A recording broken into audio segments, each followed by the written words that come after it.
Hey everybody, and welcome back to some more Mages of Pleasant Valley, where we're joined here today on the ninth session, which is the actual ninth, because I went back and looked and I had 0 through 8, so this is the ninth session, and I will try to remember that. And we are joined today by my lovely friends, Carator, Crusader, Kiana, and ID. How are you all doing? Good. How are you doing? Yeah, I'm doing well. Excited for the I'm session. I'm doing all right. Headache, but I can manage that. Yeah, I'm a little bit tired. I just got through resetting my sleep schedule, and it still hasn't fully solidified. But I think we'll be fine enough to have some good fooshing today. So, Assuming I don't paradox myself out of existence during another pillow fight. You just have Fingers to, crossed. you just then have to pillow fight with Old Man Time at the end of all, and he'll send you right back if you win. I did not know that we were going straight anime with this and like trying to fight and kill God immediately. But Mhm. okay, Yeah, it's more like Adventure Time than anime, but that's fine. fair enough. Fair enough. Fair enough. Well, how about you start with the introductions, Carator, since you're far on the left here on the screen? That obviously means Man, you're first. does it? Are we sure? Yes. Well, Yes. I am Parador, or Lucas, or Zuzan, or whatever you really want to call me. I'm the non Twitch streaming VTuber of the group to, be the everyman that other people can really bond with and be the self-insert. My character is Oh, I Nicholas see. Bassett.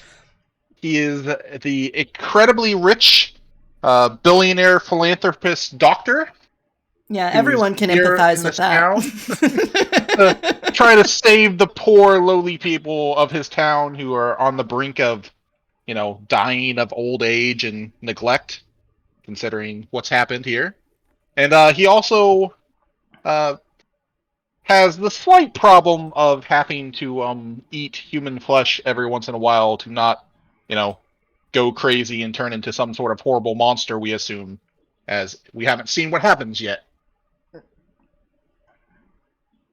Nice. That pretty much cuts to the heart of things. Oh, thanks for the slap of money to my face, Kiana. But you have to wait your turn. It is now Crusader's turn. Yeah, I'm Crusader Corrupted. I do stream on Twitch, and I am a VTuber. And I play Anthony DeLuca here, a wonderful, amazing, talented chef who doesn't have his own place to cook yet, but is working on that. Also, I am very skilled. Um, obviously, as a master chef, I can handle any type of meat that is required and prepare it perfectly. Very nice. All right, Kiana, would you like to introduce yourself? Hello there. I am Kiana Cardin, a Mage of Fleuve and Ruby Scholar. I do streamy streams on the Twitch site, yes. Um, and I have been trying to get back into a more regular rhythm with all of that.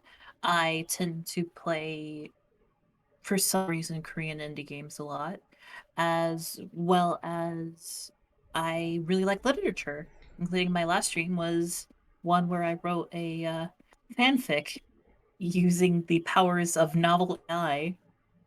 Um, Actually, I do believe the main character of that work of fiction is in the chat right now. Allegedly, Allegedly. Allegedly. I still need to see the results. Did you post those yet? I did not post the actual PDF, although I do have it available. I I was trying would to love figure to. out how to actually post the PDF onto Twitter. Uh, that's Not actually sure about hmm, that. yeah, But I do have the PDF. I could actually send it to you, honestly. Yeah, that'd be cool. yeah. And what about Gemma Linguini? Oh, yes, I play Gemma Linguini, who is the new local nun who is currently tasked with dealing with some spirit stuff. Yes. Well, I guess we all are tasked with that. Yeah. It is all your burden to bear. Yes. And that leaves us with ID. Hey, I'm ID10 something intro. I never have this prepared. No. He's the one that Uh, wears the maid outfit. Oh, well, allegedly. Allegedly. No. I'm just gonna keep saying that till people assume whatever they want to assume. But no, I am nicknamed Tech Daddy. I am your local tech gremlin and glitch in the system who tends to break things a lot and then fix them better so they don't break again. I play a lot of different games on Twitch, from Apex to basically just I've been playing a lot of Apex, but I've been trying to mix it up. I just did a stream where I did a bunch of demo games, one of which was from the Realms Deep 2022 event that happened the other day. So I'm having a good time branching out and having fun with stuff and helping my viewers in chat with tech while I do so. I saw you play Mech Warrior a lot recently too. I gotta jump back on that. That is a blast. If you ever want to play, let me know. Seriously, if you need to be in a giant stompy robot and shoot things, I'm your guy.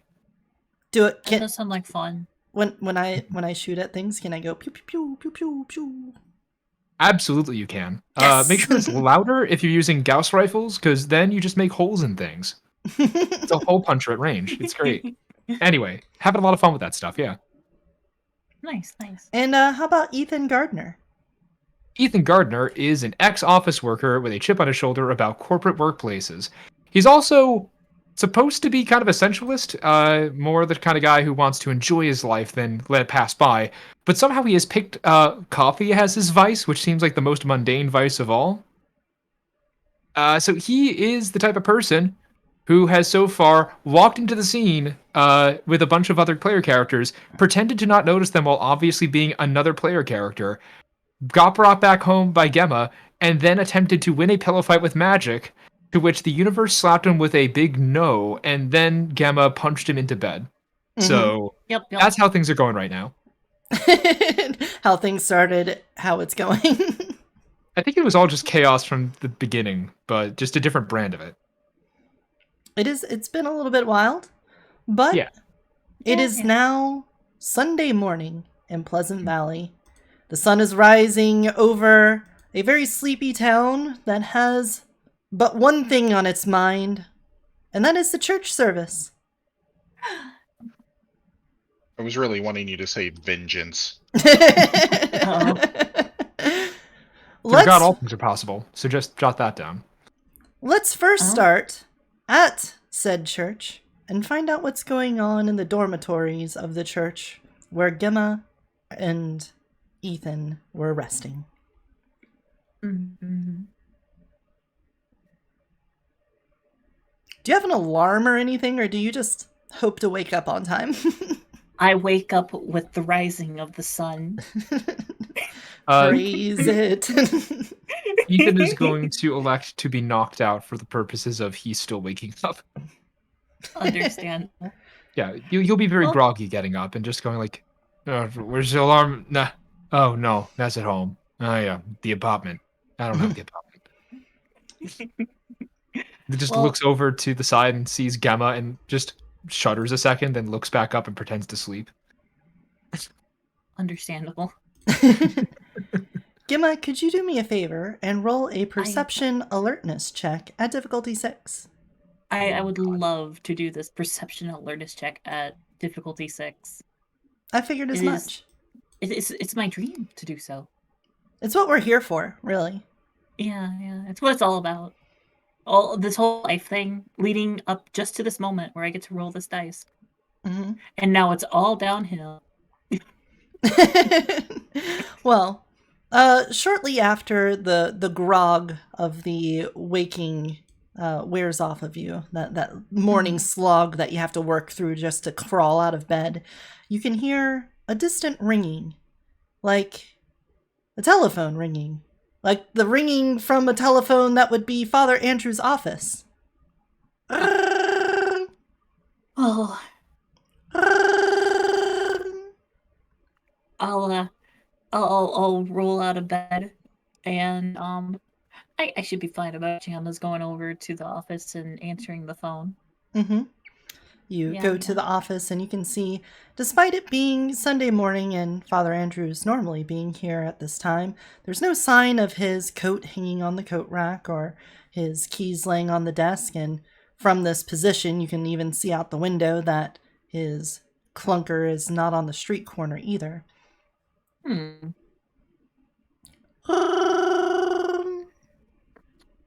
I pick up the phone and bring it up to my ear. Hello, this is Gemma Linguini of the First Church of the Valley. How may I help you? Gemma, it's Father Andrew. Oh, Father, you sound dreadful. Yes, I feel like I've come down with something. You see, last night, well, I stopped by the McDonald's and I got myself a sweet tea. And I think I made a mistake. 2 nights ago, I had left a half-empty cup on my nightstand, and it had sat there for 2 days, and I got them mixed up and I drank from it. And oh gosh, Gemma, I don't feel good at all. I see, Father. What do you need of me? I'm going to take bed rest today. I believe that would be the best thing for me. It might not have been the McDonald's, and I just want to make sure that the rest of the congregation doesn't get sick. You know, there's lots of elderly people, immunocompromised, all of that. Yes, of course. I have a tall favor to ask of you, Gemma. What is it, Father? Could you lead the sermon today? Me? I have notes in my desk. If you open it up, you can turn it to today's calendar where I've got the scriptures that I was going to read from. It's about continuing the sermons from the past couple weeks about forgiveness. Perhaps you can lead them. If you can't, I understand. Just let people know that we can't have service today. No, the service, it has to go on. I will take over for today. I promise that I will do my best. I know you will, Gemma. I'll see if I can make it up there later if I can. I see. Please, stop. That is the most important thing. If you have any questions, feel free to ring me back. If you've got a pen, I'll tell you my number and you can write it down there. Yes, let me just grab a pen from your desk. Mm-hmm. Okay, here we go. And he tells you the number. Okay, I got it. Oh, wow, for the first time in my life, I feel like it really hurts to talk. Well, good luck, and again, if you need anything, please reach out. Yes, Father. I rest well. And over you. Click, click. Emma! Huh? Ethan's kind of yelling from the other room because he saw you leave. Oh, okay. He just he's going to get out of bed, walk over to the doorway and just go, "What was all that ringing about?" Well, Father Andrews has fallen ill, and it seems that I am in charge of this morning's service. Well, congratulations on the promotion. Thank you. I'm gonna open the desk and try to find these notes that I mentioned. Mm-hmm.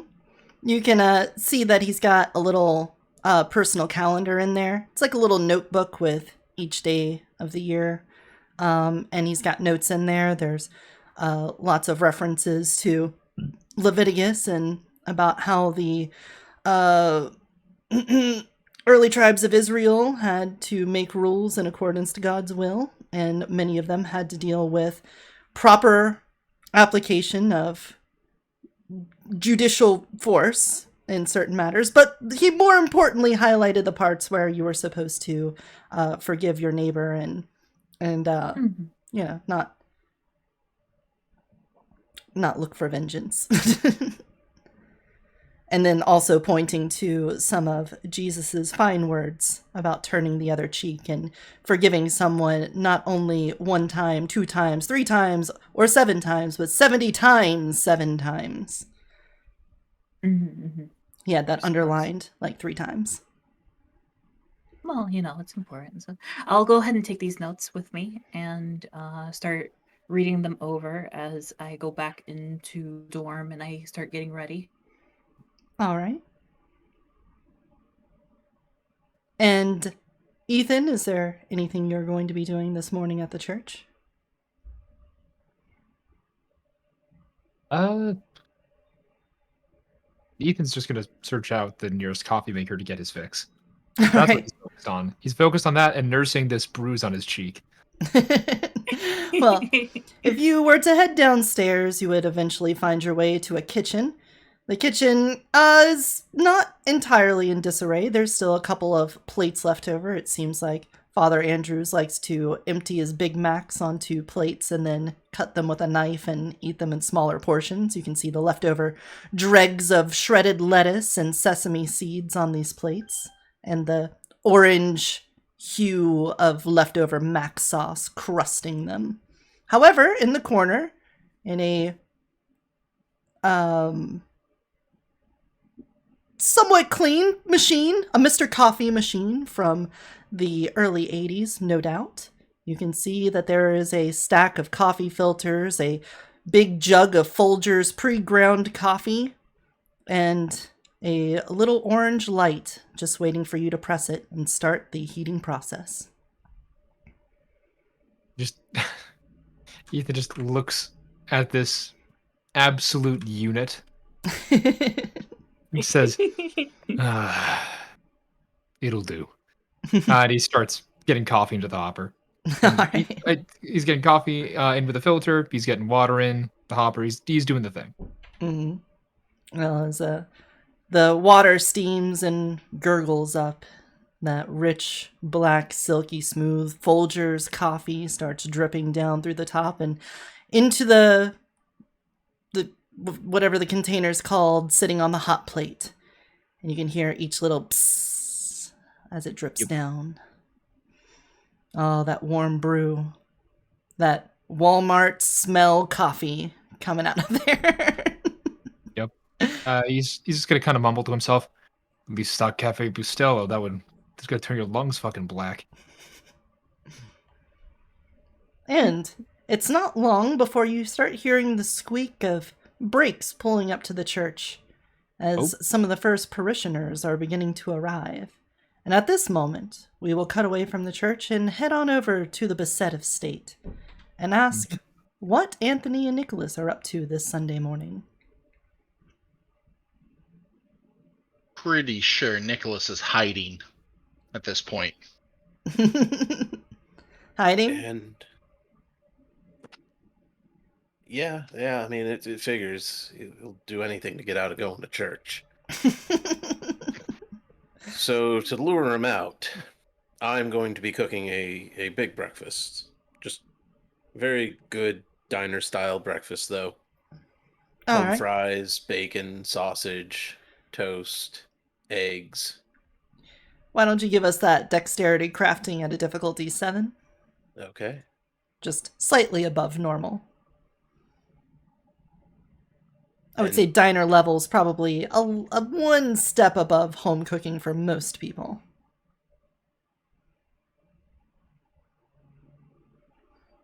Oh, I'd also be making really nice coffee. Best I could do. With plenty of extra to fill a thermos. I'm also, all of this food, making extra to bring to Gemma Oh, of course. and Ethan.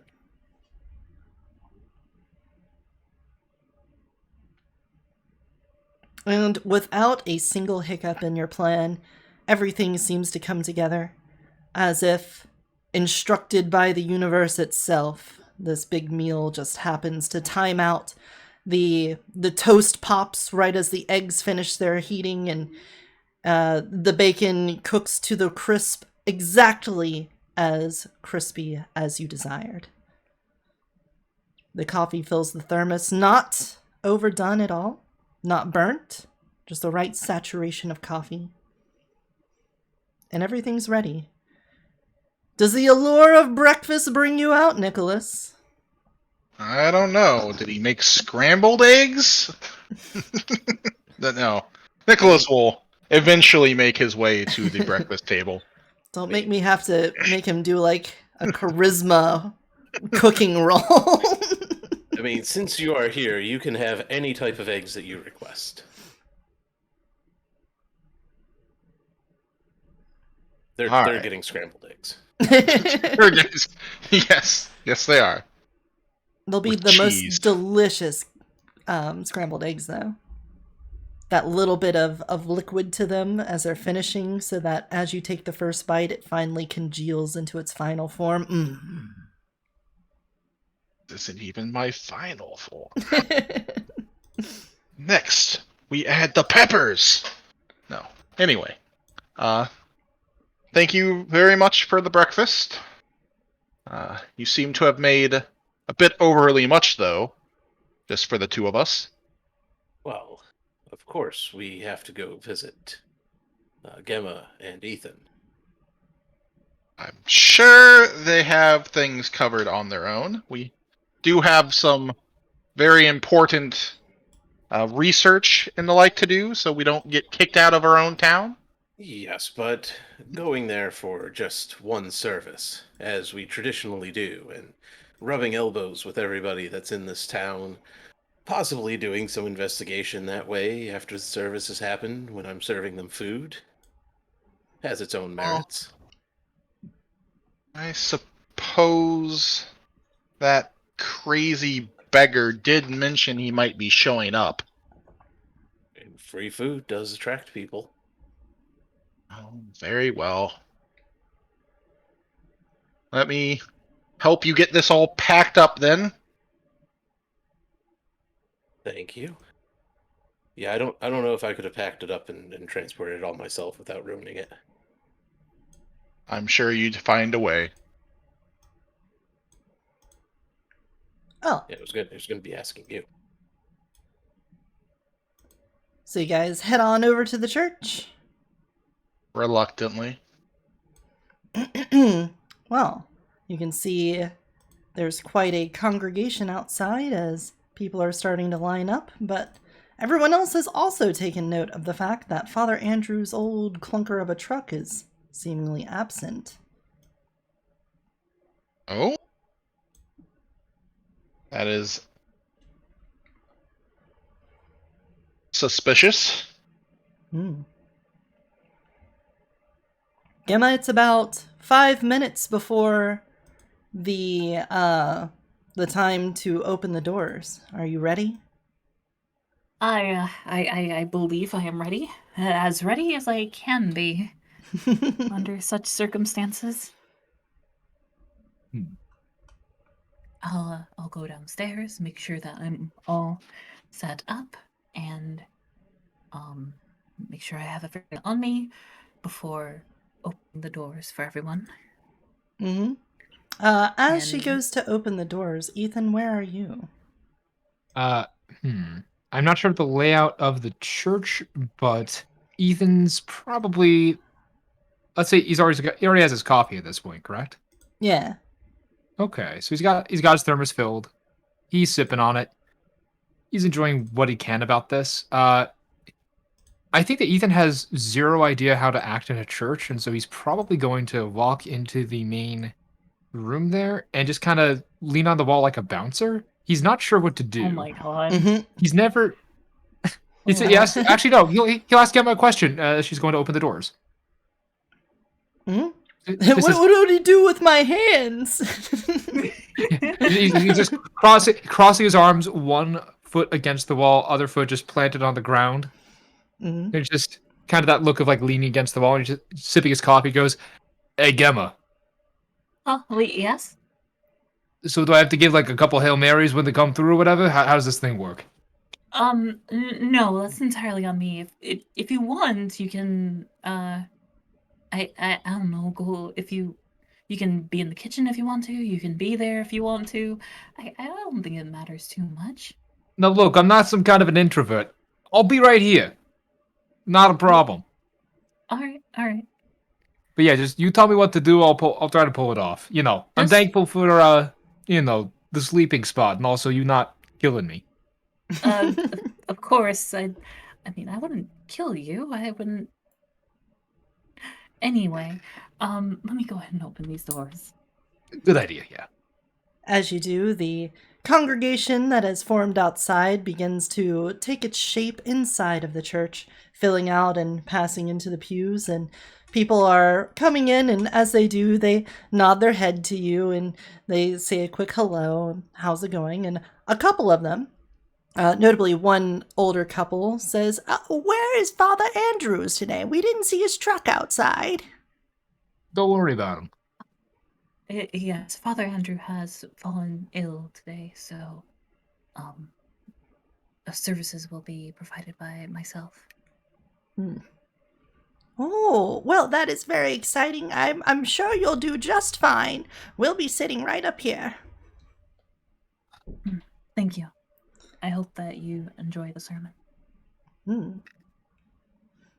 And you start seeing some whispers as people in the front that had first come in took notice of the fact that Ethan was already inside before the doors had opened. And they look at him and they look at you, and you can see them as their eyes dart back and forth. Oh God. I had a feeling. Oh God. Did they notice the bruise on each? No. I was gonna say, uh-oh. About the time you're noticing this, two familiar faces roll on up in a car with food in hand. It's Nicholas and Anthony. Yeah. Really? I'll go figure it out. What are you again? No, I'm joking. All right. Hey, how's it going? Fine. How was your night? Oh, it was quite pleasant. I hope you all are well. Yeah. Where is the good father? He's not so well. He's fallen ill. Bad McDonald's tea, it seems. Oh no. Well, perhaps I should go check on him. We wouldn't want anything to happen to the good man. You know, that would be just lovely if you went to check on Father Andrews. That would really clear my conscience. Well, here, take this. I'll hand her a large stack of unbalanced food items. Okay. And head off to the good father's house to save the day. Not at all. I know that Nicholas has the car, but my mental image of him was just him just turning on his heels and booking it down the road. Just running. Out of there. I would like to make my dash action, please. All my movement. Quickly, Ethan, make a teleporter for me. I was gonna say, just to say, my space focus should have absolutely been a pair of Heelys. Oh my God, yes. Damn it! Why couldn't I have played a millennial or a zoomer? Damn it! My character is as close to a boomer as possible. I think Heelys is more millennial than zoomer. They could come back. Yeah, I think it's Hey there, fellow just be like, kids. it's coming back. I think that's the boomer mentality, though. Yeah. Oh, They can come back. you've already got terminal boomer in you. Oh no. No. Oh, gosh. Well, the congregation sits down, and the old lady who always volunteers to play the piano for some hymns sits up, and she looks back at you and she goes, which hymn numbers are we doing today? I don't have my list. Well, let me check my notes. Does it say anything about that? Yeah, it's got some numbers in there. Okay. I'll give her the numbers. All right. You there's a little post-it note in there, and you sticky it on there. She, oh, thank you. Oh, it's in his writing too. Okay. Yes. On the old rugged cross. As the entire congregation joins in singing, you stand in front of them, and from this unique perspective, you kind of get a feel for what it is that Father Andrews gets to see every Sunday, and it's somewhat sentimental seeing this broken town come together one day a week and share in their respect and reverence of God. Before things die down too much, the piano plays out to a sudden and deathly quiet crowd. A couple coughs here and there as they wait for you to make the first move. I want to thank you all for coming today. I'm sure that a lot of you are wondering where Father Andrews is right now. He is unfortunately fallen ill. I'm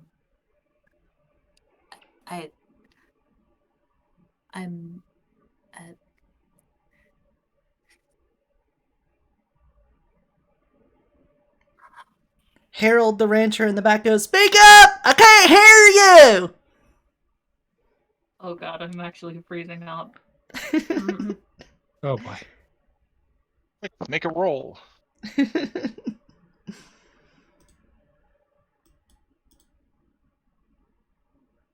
Well, Uh-oh. I'll just go from the notes and just start, going from whatever they say. I've got a stupid idea. go ahead. I like stupid ideas. Did everyone else know that Ethan is good with expression as a talent? Mm-hmm. He can What does read. that mean? I may not What are have you traditional doing? church leadership abilities, but I could snatch up a mic. It's okay, I got this. I'm sorry. It's not even like a character thing. I'm I actually know. just Oh, you're actually nervous. Oh gosh, I'm so yes, sorry. I'm incredibly I'm so sorry. Okay, sorry. I was trying to do a character thing. I didn't realize. Okay. No, this is not in character. Oh no. Please proceed.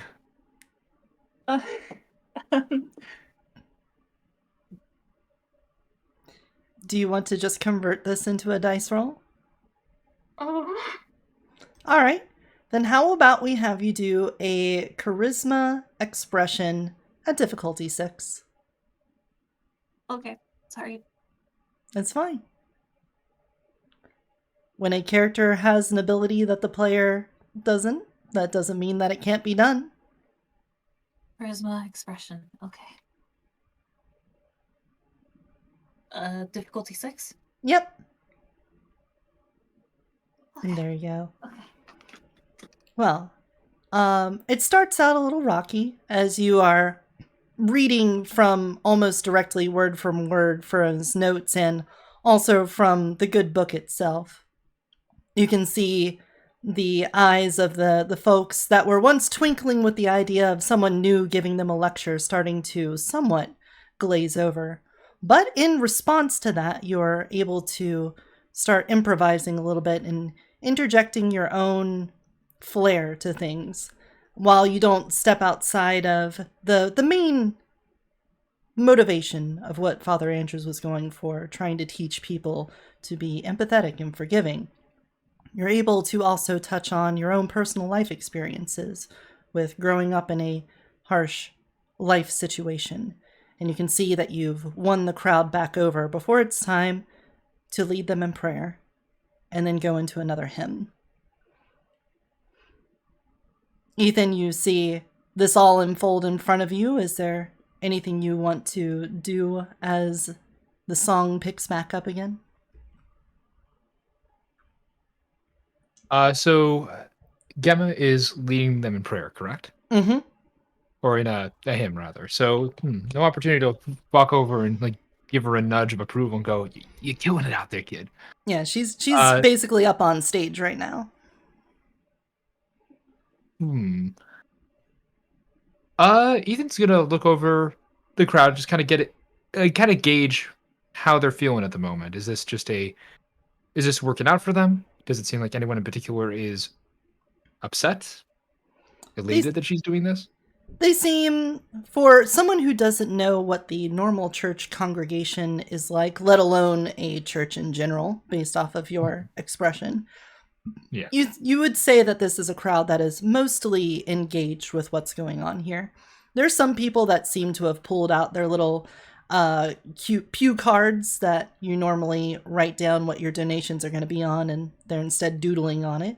There's little kids that have pulled out Game Boys and, or I guess, maybe a Switch or something, since this is in modern times. Now my boomer is showing. He's gonna notice one kid's playing, like, I don't know, Xenoblade Chronicles 3 and just shoots him a thumbs up. I don't know. There's kids playing Fortnite on their phones. Mobile PUBG. In church. Killing people. Yeah. Amazing. Yeah. Forgive each other, love thy neighbor. Also, please shoot them and get that victory royale. Yeah, down. I got 2 on 135. 135. Two there. No. Okay. So, yeah, no, Ethan's just getting a gauge of the crowd. He's ready to step in if Gemma is tripping up over herself. He's flipping through the good book and going like, alrighty, what do we got? And he's trying to find something that sounds pretty solid for the topic. Just in case. And Anthony, are you participating in any way, or are you just also hanging back?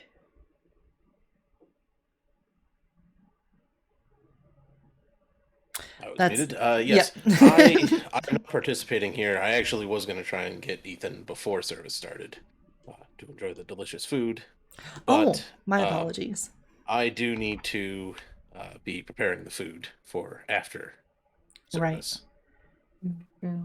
All right. Well, while the service goes on out front, Anthony is back in the kitchen working his magic, both physically and metaphorically. Gemma, do you have any closing remarks for the service before you let the congregation out? I believe that I do.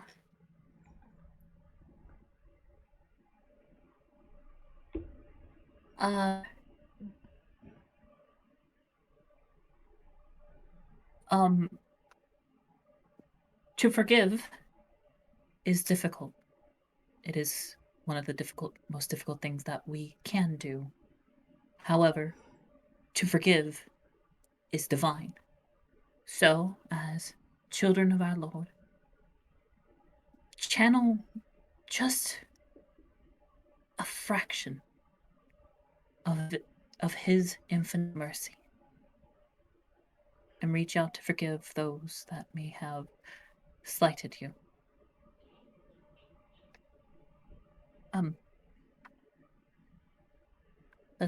That's all. The lady at the piano turns back around and starts playing the closing song that they always have. Angels come marching in as people stand up and begin clapping along and having a good time. Many familiar faces head out to their cars to head away, while the rest begin to line up at the kitchen door to get their food, and others still come up to you and give you praise on a good service. While you may not be as boisterous as the Father Andrews is, the congregation seems to have warmly received your service today. Okay. Oh, is this your first time? Yes, I've never actually done a service before. I'm usually just helping, but it's a new experience. But I'm glad that I've been able to fill the role just fine. They take their hand and flap it forward. Oh, don't worry about it, darling. You did absolutely wonderful. I would love to hear another service from you again, though I'm sure it's going to be very difficult to keep Father Andrews quiet. He'll be not the first one to want to relinquish his microphone, will he? Oh, certainly. Well, that's good for you. Please, I hope you get to give yourself another sermon, perhaps maybe during the holidays. Oh, that would certainly be a treat, now wouldn't it? Well, and as that praise flows in, you feel a moisture, a wetness in your sleeve. Oh no. The lights coming in through the windows are brighter than normal. It feels like there's this divinity to the church. While it's always been there somewhat, it's multiplied right now. It's elevated in this moment. And you can feel a familiar drip of water coursing down your arm and leaking out the tips of your fingers, as the book once again seems to be dribbling some hydration. I see. I'll politely excuse myself and say, I hope that you enjoyed the meal, but I really must go for now. Oh sure. I bet there was so much you had to do this morning without Father Andrew's help or guidance. So please go ahead. We're all starving anyway, and I'm sure that young and dashing fellow back there has something for us. Oh, I'm sure he has quite the feast for us today. And I'm going to slip away, kind of play it off as just like, oh, I just need to go to the restroom kind of thing, just perfectly normal, perfectly normal.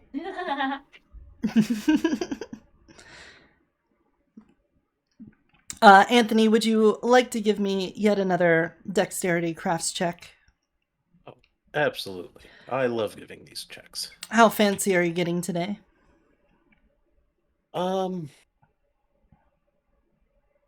We got to keep it just moderately fancy. Also diner level or above it? Above that, like a good restaurant level. All right. We'll make that at a difficulty 8 then.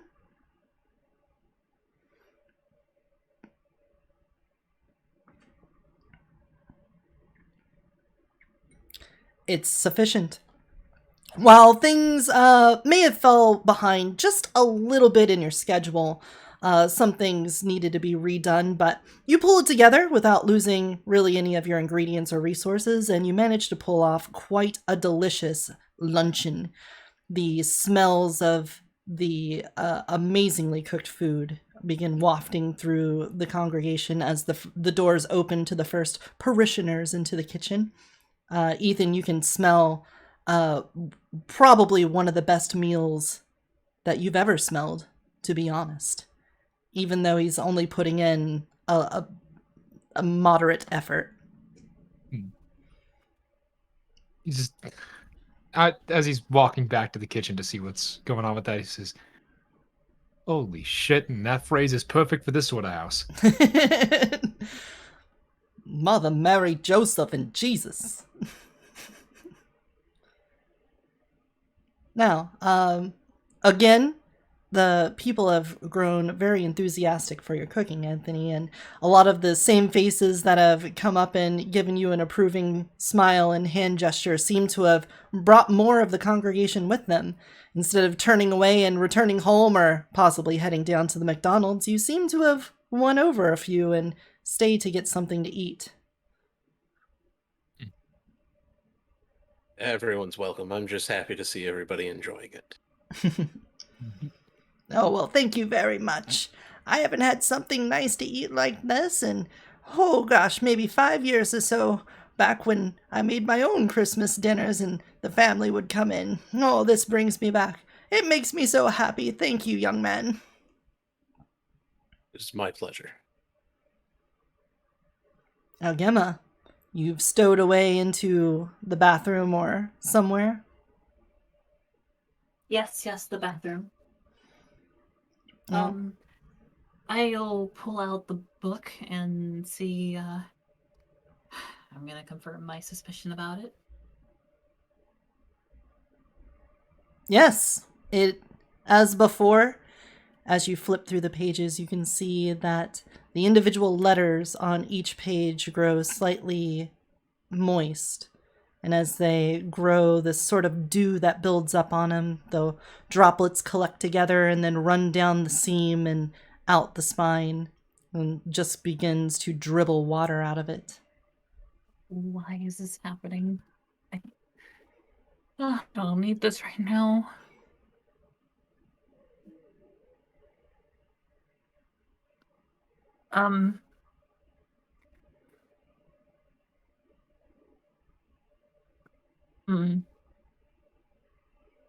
Okay, idea. I would like to kind of hold the book over the sink, Mm-hmm. and then somehow I want to channel out the water from the book. My idea is the book can't be infinitely full of water, right? So if I just get it all out now, it'll be fine, right? Maybe. It can't be all the water. Yeah. So Oh. Not like what magically kind of producing it or something. what kind of sphere would that be to go ahead and like I guess it depends on the water itself, doesn't it? I mean it What seems is like the water? hold on. I take I run my finger along the page and then taste the water. Does it taste like holy water? It does. Okay. And now from forcing it out to drinking all of it. I mean, I might fill up my thermos a little bit, but I'll use, I guess spirit would be the sphere to use for this then to like sell more of it. All right. Explain to me how this ritual goes of you coaxing the water out of your book. You're holding it over the faucet. Do you say anything? Do you Yes. make any gestures? I'm going to with the book open, kind of uh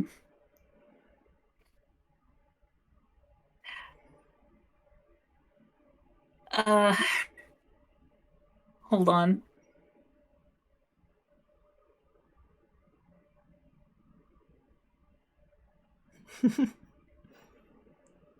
I'm sorry. I'm trying to think. But I'm coming up to a blank. Well, let's put a pin in that for a moment. And let's head on over to Nicholas Bissett. You pull up outside of Father Andrew's house, and his truck is out there. I would have actually gone and got a couple more supplies first. Oh, that's fine. I wouldn't want to actually show up to a place and not have what I need to at least, test him. Mm-hmm. Then I'm sure you have the resources if you needed to stop at Walgreens or something like that. I'll just pull some. I heard it was possibly food poisoning, so I would have went back and grabbed some specific things. Mm-hmm. Yep. Pull up to his house. I'm going to, knock on the door, have my mask on and everything, Mm-hmm. Who is it? It's Nicholas, Father Andrews. Oh, Nikki, I'm sorry. I'm kind of sick right now. I'm not sure if I should speak with you. That is why I'm here. I heard you were sick, and as a doctor, I felt I should come and make sure it was nothing too serious. Oh, bless your heart. He opens the door, and you can see that his face is very pale. And he looks like he's been sweating quite a bit. Well, come on in. Have a seat. He sits down. You can see that he's got The Price is Right playing on the TV. He had a blanket next to a lazy boy with the legs kicked up. He reclines it back and sits down in it. I'm not sure what it was. I still think it was that McDonald's tea. Such an idiot. I'm not sure. I'll have to check, but you don't seem to be suffering from some sort of food poisoning. Are you nauseous? I'll go through asking him questions about his condition. Oh, yes. I've already emptied myself quite a lot this morning. I assure you, if it was anything less, I would have been there at the church today.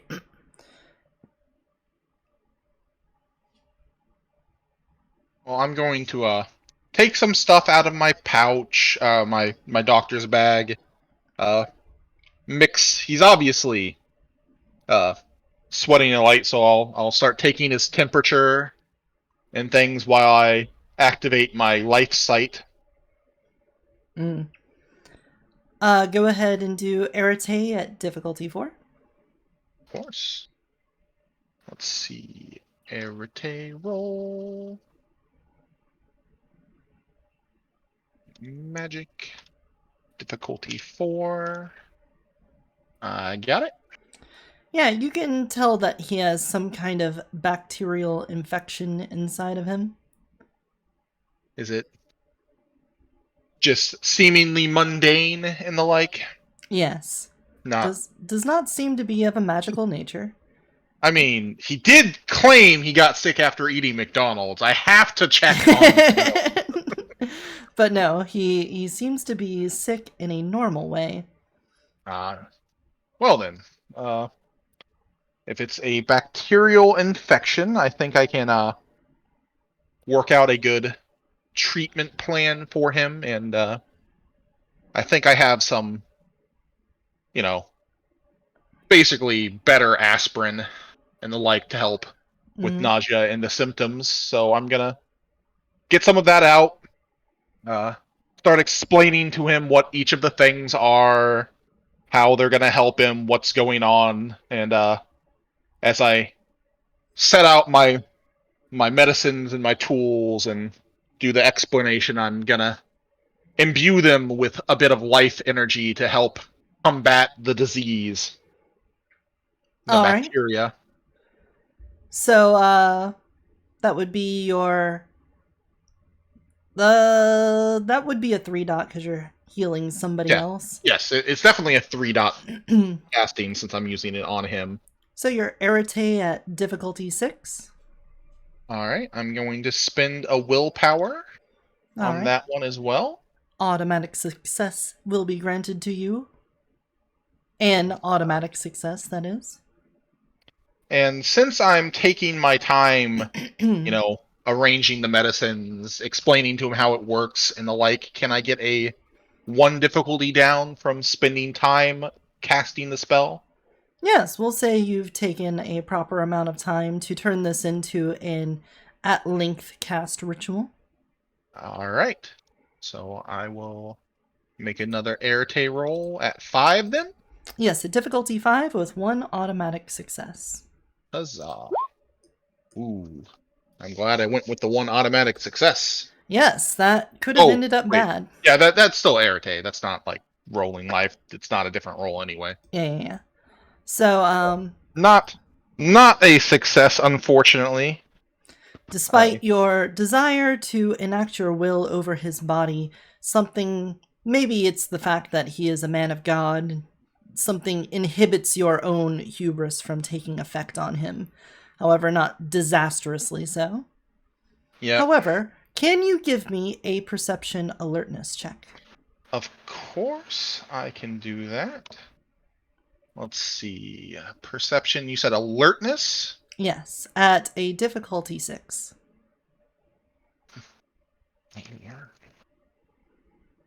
Difficulty 6? Mm-hmm. As always, Nicholas is the most alert. He's very perceptive.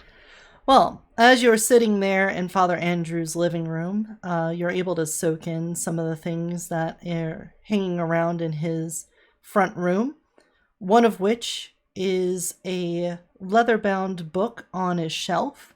And as you had been talking with him and explaining the medicine, you then tried to work your will, but that fell through. But you were drawn back to this bookshelf, and you realize that the last name of the author on this book is Morris.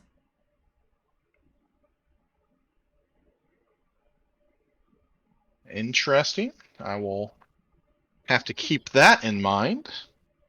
But I'm not going to ask about it yet. I'm going to make sure Andrews is in better condition and resting and has paid attention to things. It's very important to, especially with a sick person, to make sure that they're not gonna like swallow half the bottle because they didn't remember I told them to take 2 pills. Of course. That is a problem with a lot of people. Was it say 2 pills, or did it say take pills 2 times, and I'm supposed to take half the bottle each time? You know, Was it 2 bottles a day? I think it was 2 bottles a day. But he seems to understand the dosage, and he thanks you so much for stopping by in between labored coughs. Yes, I will leave him with some instructions, and as I'm getting up, I'll walk over to the book and curiously ask if this is the Father Andrews. Is this the same Father Morse as the statue out in the front of the church? I believe so, Nikki. Yeah, I've been holding on to that one. Most of those books are back in the library at the church, but the previous reverend told me to hold on to this one. So I have. I've just kept it on that shelf, but I'm not one for reading anything other than the good Lord's book. Understandable. I may have to bother you for a read at some time. I have been researching him with Miss Gimma and the rest, and he's quite an interesting character. That's good to know. I hope interesting in a good way. Presiding over I've forgotten the word for it. An intervention with a demon? An exorcism, that's it. Exorcism. Presiding over an exorcism in this small town. It's not something you see very often. Right. I do think I remember hearing something about that. Well, but I can't really recall right now. Oh, no. Get your rest, Father. I won't bother you with it today. You must try to get better. I'm sure Gimma is doing fine, but I'm sure the rest of the church is quite worried for you. No, it's true. They're always looking out for me. I try to look out for them as well. Oh no. You'll have to forgive me. I need to head to the bathroom really quick. He waddles over to a hallway, and you hear a door slam. Alright, so I'm gonna take my phone out and video record as I flip through the book so I can look through it later. Alright. In the short time you're flipping through the book, you can pick up on some things. It seems to be dated. You see lots of dates and then his writing beneath it. You flip through some more. You can see names and the church brought up a lot. The pages are not in terrible condition, but some of them seem to have been damaged by time itself, getting older. Not like ripped out by suspicious hands or anything? No. Just seems to be weathered by time. But maybe since being in the father's possession, it's not been as bad as it once was. Well, I'll do that until I hear him coming back out, and I'll then put the book back and well, it is not bid him adieu. Oh, not a terribly thick book, so as you can hear the toilet flush, you're getting close to approaching the end. However, you've not quite reached the end when you know that the door is opening. I'll put it back. I'm not in any sort of hurry at the moment, especially since it didn't seem to indicate that I wouldn't be able to look at it later. I just wanted to have some, if it mysteriously disappears, tomorrow morning because of some reasons, I wanted to have a little bit of a backup. All right. Well, you place the book back up on the shelf, and he returns. He goes, "You'll have to forgive me. I need to lay down, Nick." Of course, please. Let me help you to your bed. Thank you very much. And he heads back to his bedroom, and you can see over the headboard there's a cross with Jesus on it, and his room is adorned in candles of the Virgin Mary and all the other All right. lovely accoutrements of a very pious man. I'll just leave him to that. Do you feel threatened by these icons of God? I mean, he's not currently preaching at me, so I feel better than most of the time I'm with him. Then he'll tell you on your way out, just turn the lock and close the door. It'll be fine. All right, I will tell him I will, and then I will do that. How much of the book did I have left? Just a couple pages. I'll go get the last couple pages, then I'll leave. All right. Shouldn't take more than 30 seconds to videotape some pages. Mm-hmm. All right, then I'll lock the door on my way out and head back to. Well, how long has it been? It's been roughly. It only took a couple minutes to get over there. Then it probably took about a half hour to 40 minutes for you to sit there and diagnose things and talk to him, and then work out a regiment and what you should give to him. So I'd probably say about an hour or so. All right. Well, then I will take a little bit extra time before I go back because I obviously don't want to show back up in the middle of the sermon. That's rude. Oh, of course. You can't just barge into a church mid-sermon. Well, your timing is impeccable because as you roll up to the church yet again, you can see that most of the cars have already left and the dregs of a handful of people are still sitting outside talking as you wander on up. Well, I'll let them know that I checked in on Father Andrew and it's a small stomach bug and he should be fine in a few days. Oh, well, bless your soul, Nicholas. Thank you so much for looking for him. I know that the good Lord works through you. I appreciate it, though.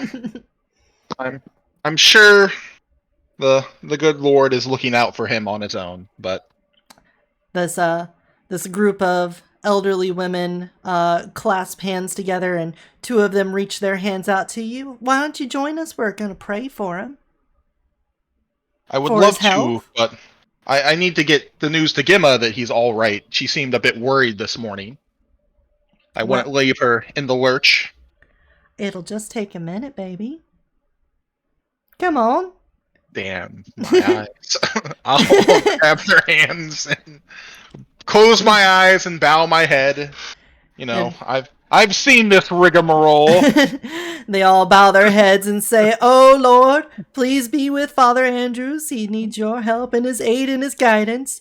Where medicine fails and the ways of this world fall short, we know that we can place it in your hands, Lord, and save him. Amen. Amen." Amen, indeed. Now have a nice night, lady, or a nice day, ladies. A good Sunday. Mm-hmm. They all wander off. It's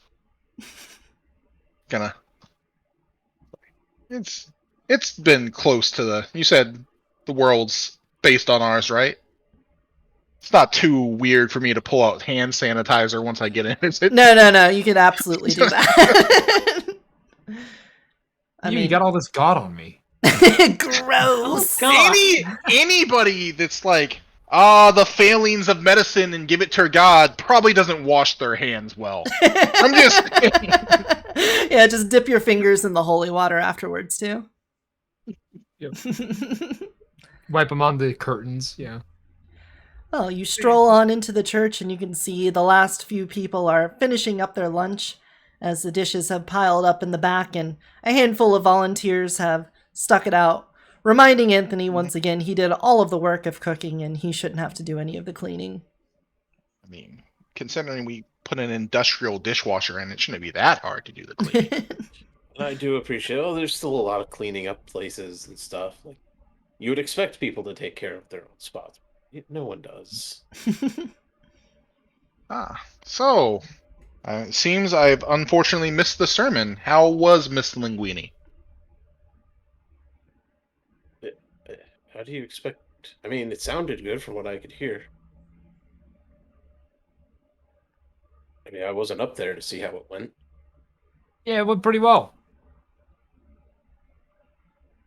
Good to hear, huh? The father has a mere stomach bug. He should be fine in a few days as long as he rests and takes some medicine. And God wills it. Oh, please, I've heard that like 50 times already today. Yes. Jesus fucking Christ, man. Yeah. Hey, Uh, Oh. You should be mindful about where you are.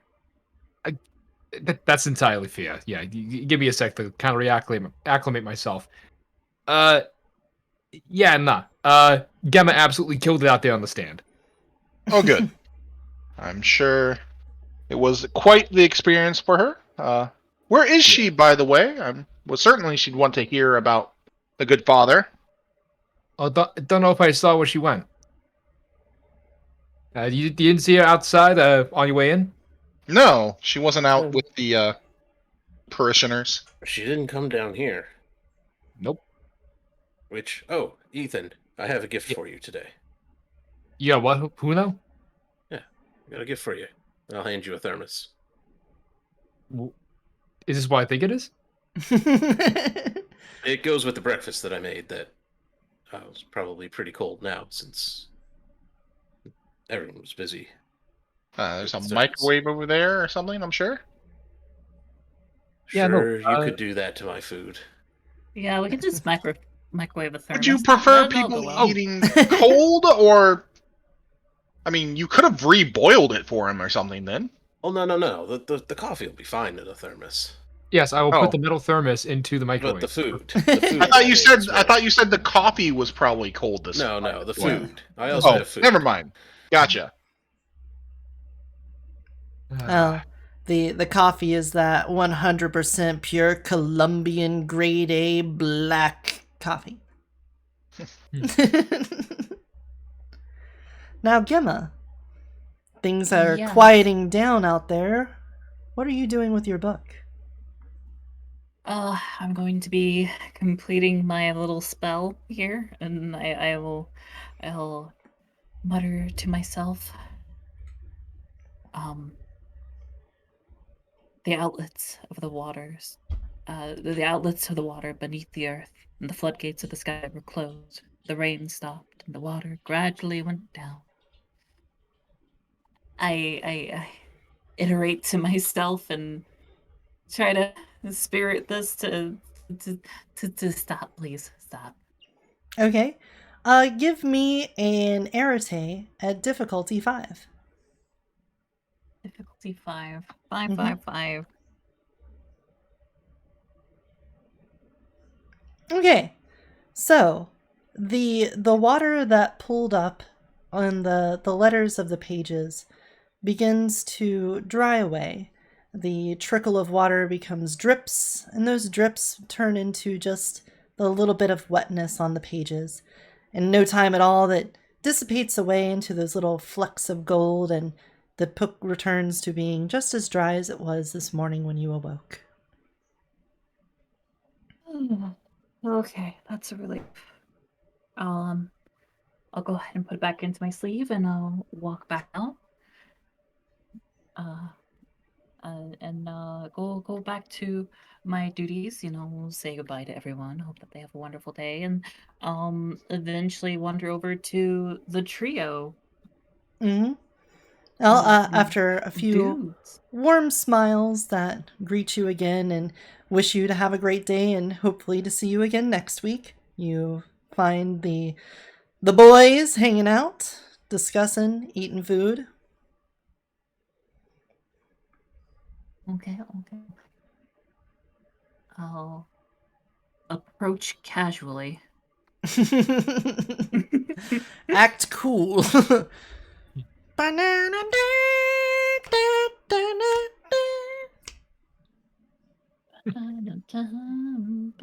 That was nice of you to join us. Hello there. How's everyone? How's the father, Nicholas?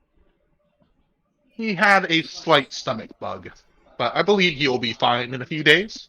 That's what it sounded like.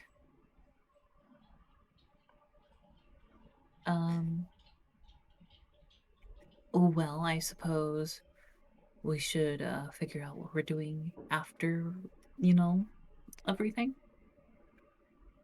Yeah, no, we should probably do something about that. As Ethan just finishes gulping down this delicious ambrosia that he's been handed.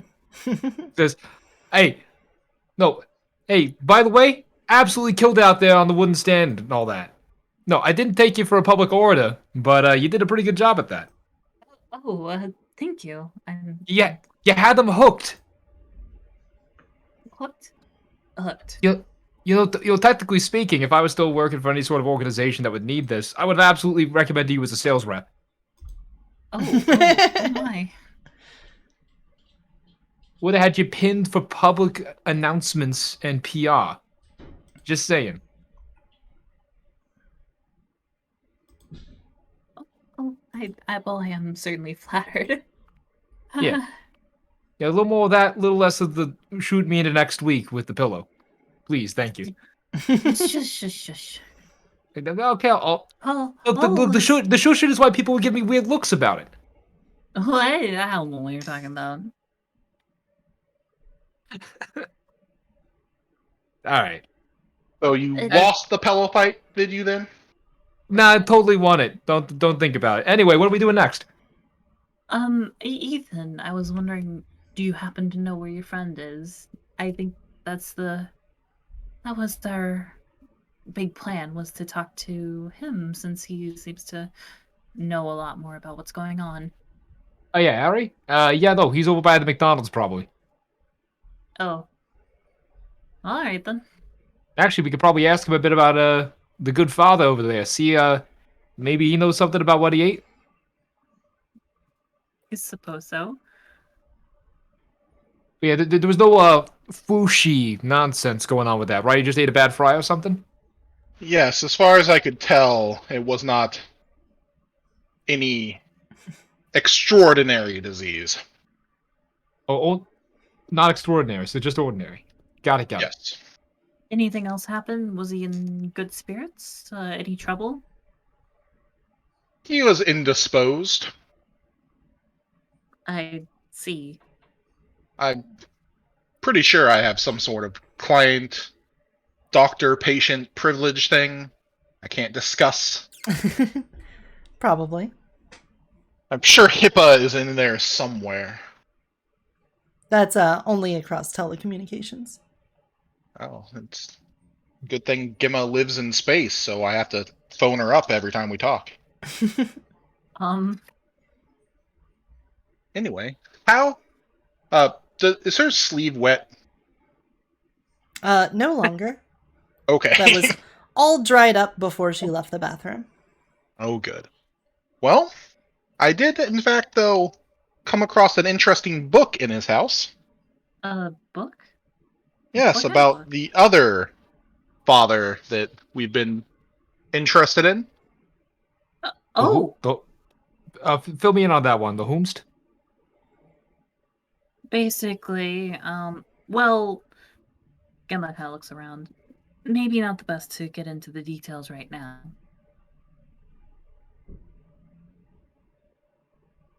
But there is an older father that we've found interest in researching about. Got You it. know. All right. Still people around here now, besides us? I was imagining so, yeah. Kind of sound like people were filtering out. Yeah, most people are out. The only people really still around are the volunteers in the kitchen doing cleanup. Everyone else is pretty much cleared out of the main sanctuary, and if they are hanging around, it's outside. If you're interested, perhaps we can go to the library then? The one in the church, not the one in the town. Yes, let us retire to the library. That Great. sounds good. Your Right. trip upstairs is unabated, and you find yourself in the familiar library. Ethan, you walk into a dusty room with...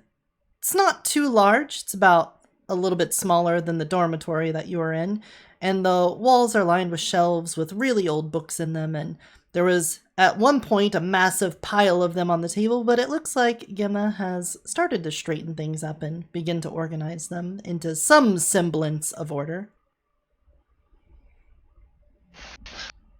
Well, Gemma, would you like to fill him in on all the... Since you seem opposed to my version of events some of the time? Well, basically, I started researching an older father of the church who there are two different accounts of what happened involving a local healer. In one account, he acquired a exorcist who helped to purge a possession from her, and the other, well, more drastic actions were taken out on her. And He we're was, trying to figure out. murdered. Yes. We're trying to figure out which case is the true one.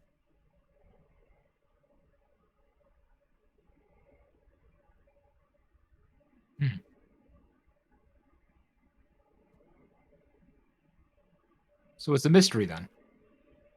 I don't think it's very mysterious, honestly.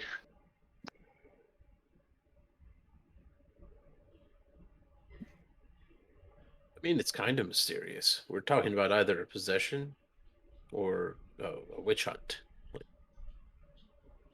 Either way, it's interesting.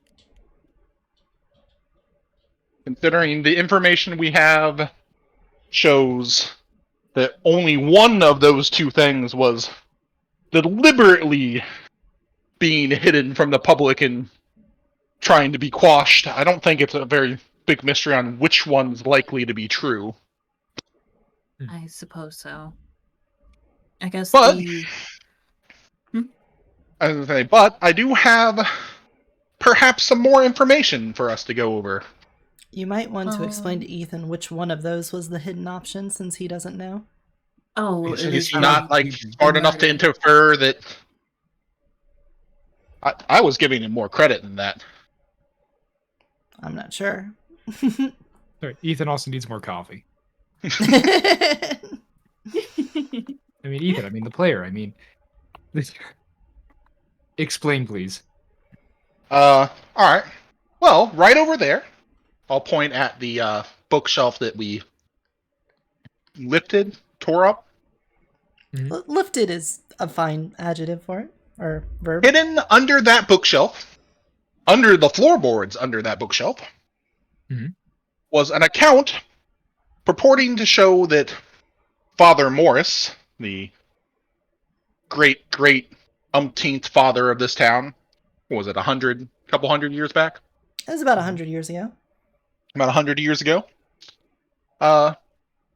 actually perpetrated a witch hunt against the village healer, you could say. Oh.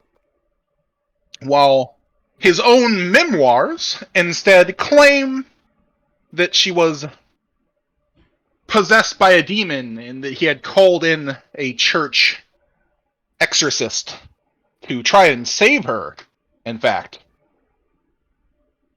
But so we're talking about revisionist history. What's it to us?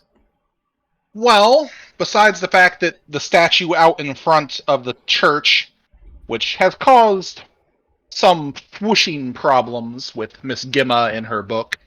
Oh. It seems that this is actually quite a long, involved story. Has anyone told you about Josephine? I think I've heard the name once, but otherwise, no idea who that is. Don't know what's going on. Look, I'm in the dark here. Everyone I've spoken to so far, including Gemma, somehow has said, "Well, it's not important right now. We'll tell you later." So I'm blanking on everything. It's a strange tendency everyone seems to have around here. It's a mage thing. You'll get used to it. Before you know it, you'll be doing the same. You'll get into some heavy situation and be like, "I can't explain. We got to talk about it later." Oh my god! All right. It seems that all the town's problems have stemmed from allegedly, I'd say, looking at Gimma, a young mage just- named Josephine Landon. She grew up around here and Okay. made her own little cult rebel gathering of other youngsters in the town and seemed to perpetrate, good-natured activism terrorism. Activision Blizzard? Yes. Oh, no worse. Greenpeace. Oh, God. Yes. Pretty much. Greenpeace. Magic Greenpeace. Oh shit. I don't really like. Supposedly, according to the good father, but she claimed that Father Morris was a murderer, along with several other things wrong with the town, caused up a big stink, and was eventually driven off by Miss Williams, possibly my father, and an angry mob. Wait, like modern day angry mob? Yes, a modern day angry mob. Shit, they actually managed to get a mob together? That's new. People aren't very fond of her around here, apparently. And then, God. according again to Miss Williams, ever since her magic has started showing back up, all the crazy things in this town that have been happening, which I think you said you were sent here to look for, crop back up. Oh, okay. Now this is why dudes with Britishisms out the wazoo should not be super vague about what they want, and the homeless guy should have told me immediately. When they mentioned a girl in magic, I assumed it was her over there and points over at Gemma. Look, hold on. Look, when people are that vague about stuff, they gotta know that I'm gonna come to a different conclusion than what they meant. It's kind of amazing. Well, consider Gimma. Now I'm in the loop. No. Hold on. Oh, yes. What do you? Yes. What? So you're saying you were sent here to find a girl? No, it was more about just sort of monitoring, figuring out what was going on. Something about a girl. They didn't offer a lot of information. That's all I got. Saw you, assumed you were the one. But there might be another girl in this town. To be fair, there are like a bunch of girls. It's a town, but You know what I mean. You're the one who stood out. There is a connection with Miss Linguini and Mrs. Landon, or Miss Landon. Really? Once again, this comes from a suspect source, but I believe Miss Williams suggested that Miss Linguini's book, who she's recently claimed all her magic stemmed from, was given to her by Josephine and contains Josephine's magical signature, shall we say?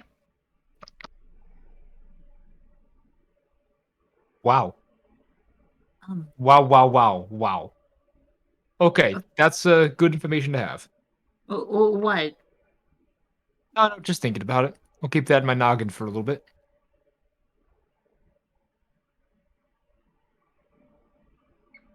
But okay, now I'm filled in. This Josephine is the one we gotta be putting down? Is that what I'm getting out of this? No! I mean... Listen, Look, she's causing issues for the town, apparently. I don't...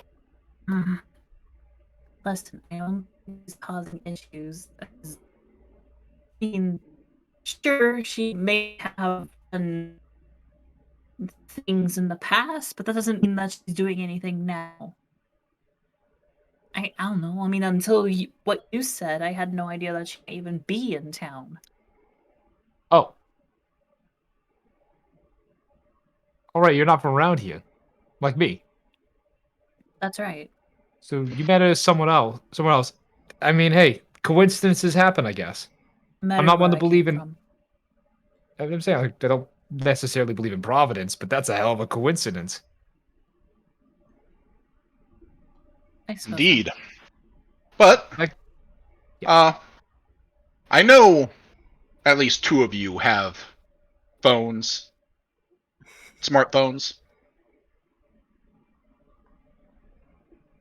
Yeah, I do. Why? Well, I took a video of the book in the Father Andrew's house. Instead of stealing the book or something, as some people may be want to do. I would not steal from Father Andrews. Oh no, not at all. But other people. Anyway, I was gonna send you the video so you could all look it over. Yeah, I suppose so. Exchange contact information. Send over a video. All right. Video is not too long. I mean, it took a little while to flip through all those pages, and it's going to be a little bit to parse through all of it because you need to expand the video to read each of those words, but it is Luckily, legible. I have quite the top line phone. It's Yeah. good camera. I figured you would have a really good phone. So it's HD recorded and all of that stuff. So if you have the time to examine it and NCIS enhance until it's big enough that you can actually read the words, then yes, I can divulge to you what is in there. Mm-hmm. Is that what you guys are going to be doing now, is parsing through the book? I was Let's planning take a to. poke. Yeah, sure, why not? Let's look through this thing.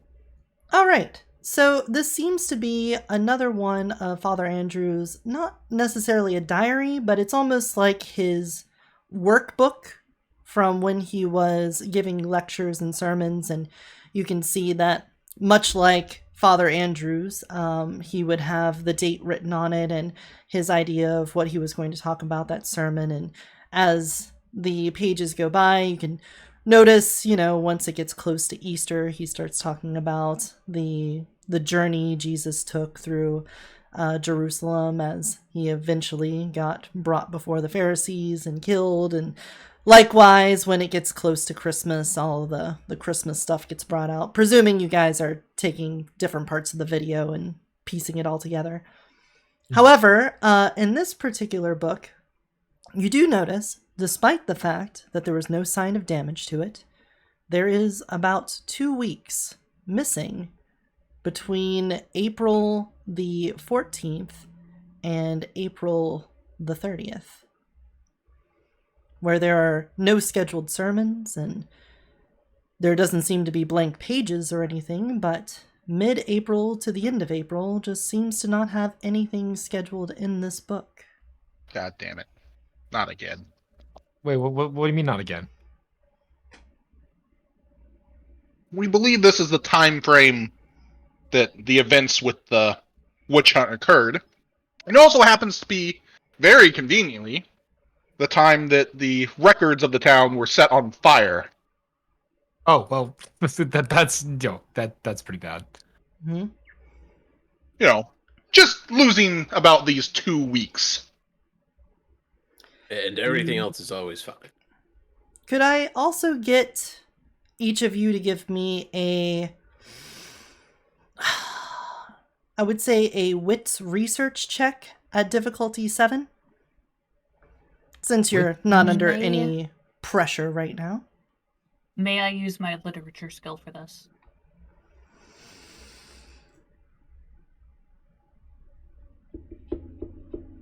Well, I guess it doesn't matter either way.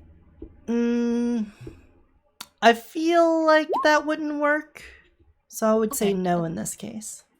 Would technology be appropriate if Ethan chooses to Google things, depending on what we're looking for here? No, you could do that after this roll. This roll pertains After to something going on within this document. Right, okay. I got a 1. Let's see if I can get something. Difficulty, what was it, 6? Yep, difficulty 6. Simple enough. Nope. All right. Oh, then I actually got 3. I thought it was difficulty 7. Yes, I also rolled it as difficulty 7. Oh. Oh, my bad. Maybe I misjudged that. But still, for Anthony and Nicholas, you two pick up on the fact that leading out of that missing 2-week period, you can see that Father Morris's sermons have a lot to do with the idea of forgiveness. and a lot to do with the idea of healing and getting over difficult points in your life and being able to come together and depend on your community to help lift you out of your darkest times. Oh, really? Hmm. Well, that's not suspicious at all. I say, pointing that out to the people that didn't get it. Yeah, it sounds like a lot of projection going on right there.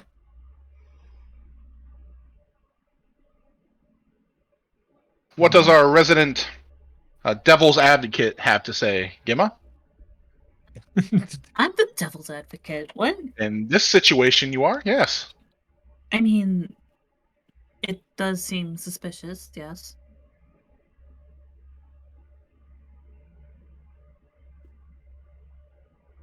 Now, what is it that you wanted to look up online, Ethan? Realizing now it's not actually going to matter here.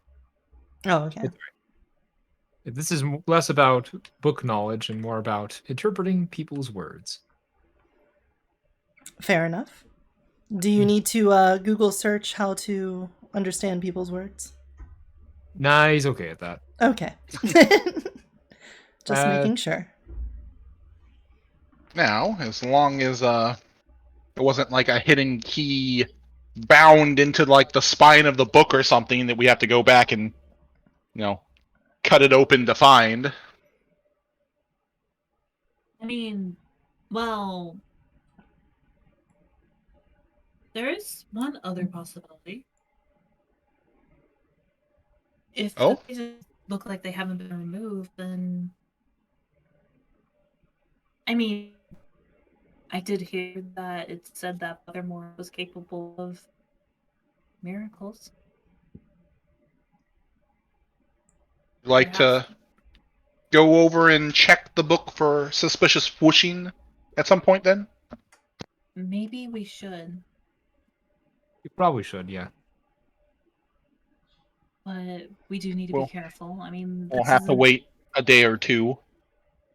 Yeah. It wasn't that Father Andrews was uninclined to let me take the book or read it. I just thought this would be quicker at the moment. I'm sure you could talk him into reading it. I mentioned that we had been researching Father Morris, and you were interested in him. So, should be an easy cover.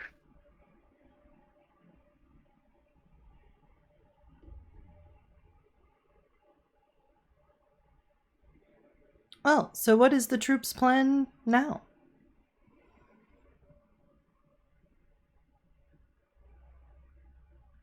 I go hunt down Harry. A Harry hunt? The homeless guy? Mm-hmm. Yeah. Let's find the homeless guy. He didn't show up for free food. Yeah. We obviously have to deliver some to him then. It's a good excuse. Yes. At least we'll give him something better than McDonald's. By leagues. Oh, yeah. And now it's time to mention that this stream is not sponsored by McDonald's. If you do want to sponsor me, McDonald's, we can kind of flip this around and maybe make it so that McDonald's is not the bad guy here. I was going to say, are you trying to bribe McDonald's by making them a villain in your campaign? Yeah, well, I think we're trying to it's get Burger King or something to come in. Yeah. It'd be much funnier if you retroactively make it an Arby's the whole time at McDonald's. Just go back through the VODs, re-upload them with you saying Arby's every time we mention McDonald's. And that, like, fake TikTok voice-to-speech voice. This is Arby's. That is technologically feasible, by the way. I have the power. I know how to use it. He has the actual fooshings for IRL. Close enough. Well, then do you guys pile into the Bazette mobile and head to the McDonald's? Are we really calling it that? Also, yes.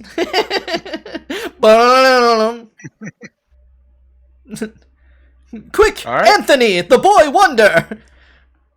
Grab the Margaret Williams repellent! And it's a little can that has Margaret on it with a little no symbol. man, I really should Jeez. make that now. Well, you guys take a short trip over to McDonald's where you can see some of the parishioners who did not hang around for the wonderful meal by Anthony, lazing about next to the play place with their children, hanging out in a ball pit that probably has mildew growing in it from the 90s.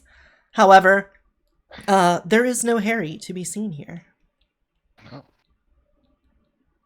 That's weird. The guy said he's usually around here. Well, do you have perhaps some pushing you could do to find him, or a phone number maybe? I could probably figure it out. Give me like 2 seconds, and hey, you got a newspaper or something?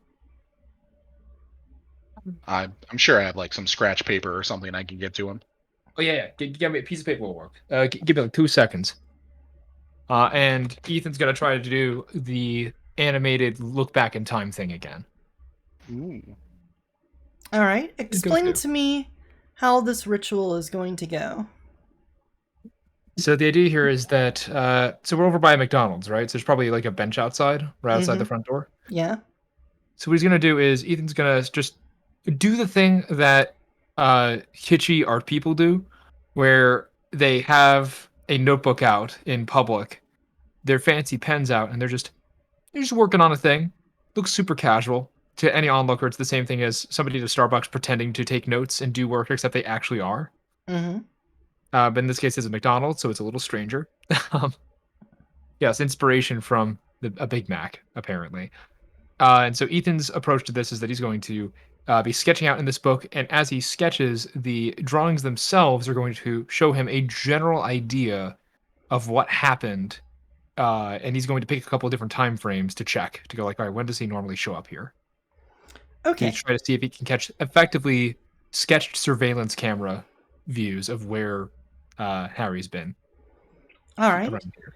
As part of this ritual, do you have anything that was related to Harry? Something that he may have given you or something of his?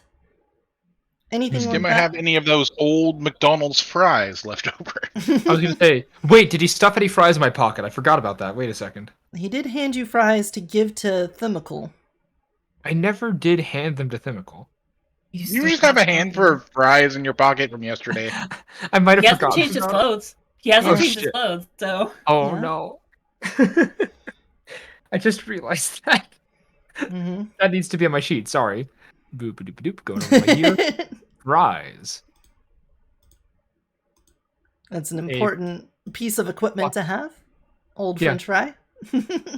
Well, okay, they're not old because they're immortal, but you know. You've seen what those things do over the course of 10 years. Yeah. Nothing. As long as they don't get Absolutely wet, nothing. they just stay as stale cardboard potato tubes. Very surprisingly good at doing that. But yes, Okay. Ethan's going to take these fries, and as part of the ritual, dabs his pen into one of them to use the grease as ink momentarily. Oh God. Yeah. You have That to get a sounds new pretty pen. good. So what I And want it'll you pay to off. do is to first give me an, let's see, that would be entirely time. This is going back in it. You're not affecting anything else. So give me an arete. Well, no, it wouldn't be more correspondence because it's also a little bit of, it's not necessarily here. You're not just checking what Harry has done at McDonald's. You're trying to find where Harry is right now, right? Yeah. Try a combination, trying to figure out times he's normally here for future reference, combined with where is he? Can I get a drone view of the dude? All right. Give me an arete at difficulty 5. 2 for Okay. time and 2 for correspondence. Alrighty. So, drone. Sorry, I'm going to call it Harry Cam. Give me a sec. Mm-hmm. Harry Cam, DP mod 0, difficulty 5, you said? Yes, because, well, with the sympathetic magic, Yeah. but at the same Yep. time, this is like over a large distance. Yeah, we'll leave it at 5. So just to do that, making sure I'm doing this right, because again, new to the system, Mm-hmm. hit my arete, go through until I get to my input value for the difficulty, pop in 5, that's it. Yes. Just roll an arete, essentially. Yep. It should be 3 dice, and you did have a 3, 4, and a 5. It looks like. Wait a second. I haven't rolled that yet. Oh, okay. That was something else then. That is the roll. 2. Okay. In that case, then, now that you've rolled that, now give me a charisma expression at difficulty. How clear and concise do you want this picture to be? How rough of a sketch / how intricate and detailed is it? I'm going to say that this is a bit above just a pencil sketch. Like, what Ethan's trying to go for here is something. Gosh, how do I even describe it? It's funny because I'm not actually an illustrator, and so I have no idea how to describe this properly. Mm-hmm. All right, Damn it, I pushed a couple it's of more them than over. a sketch, but it's not that Yes. detailed. Yeah, this isn't like fully colored and shaded. He's trying to get an inked outline. Okay, just give me a charisma expression at difficulty 7 then. I can do that. Difficulty 7. Ooh, Mhm. Okay. Just a little bit more difficult than normal. 7. 7. 4. There you go. Whoa! Holy hell. Well, your will exerts over the pen, and you can feel the sympathetic nature that the Fries apply to this ritual, and you're able to more clearly see the pen the pen outline what had happened. And you can see on the first page of your drawing here, or on the left side, if this became like a multi-panel comic, you could see it's very dark. So much of the ink is just in the scenery, and you can see Harry sitting at a table munching away late at night. And then your hand is drawn away from that section of the paper, and it once again begins drawing, with the outsides once more being incredibly thick and dark with this black, representing in your own mind that it's nighttime. And you can see that a hand gets placed over Harry's mouth. And then in the last section of this piece of paper, the darkness is all around and the table is empty. Guys, I think that Harry got. Like, Oh, wait, what? got in what way? Are the results on this piece of paper? Of this? Or does it fade away or something? Does the magic stick around in the form of I've drawn a picture? Nope. The picture is still there, and it's clear to anyone that looks at it. Yeah, he just kind of whaps his hand on it, in the back of his hand on it, goes, "Yep, drew it myself. Here you go." Oh no. Well then. Oh no. We don't have any definition on whatever has grabbed him? Besides No. just a hand? The hand itself, as you were drawing it out, it was kind of actually difficult to get it right. You notice that the lines on the hand, at first they were like really thin and slender, but then as your hand was kind of manipulated by the magic, it became rough and coarse. And then you kind of drew back over the lines a couple times, as if you couldn't get a solid grasp on what the hand looked like. But at the end of the day, you can tell that it was like the back of a hand and the fingers coming out of it. That much is at least apparent. Are there any identifiable marks once it settles on an image? A ring or anything that would be on the hand? Not at all. Shoot. It went with higher definition. Fair. Yeah. Do I know what time this happened? As far as you can tell, it happened late at night. Late last night. Okay, so he says, all right, around the point where I was winning the pillow fight, I guess that Harry got nabbed. Okay, but do we know where this is? I want to clarify where that is, just to be sure. I mean, as far as you can tell, you're sitting maybe 2 tables away from the one that you've drawn. Oh, shit. If you look at the framing of it, and maybe if you had stood back in the parking lot a little bit and you held it up in front of you, yeah, that would be exactly where that table is outside the McDonald's. Yeah, Ethan points and says, "Yeah, that's the one right there." Is there? We're just at a McDonald's in the middle of town, right? It's kind of on the edge of town. Okay. Are we like adjacent to the woods or something like that?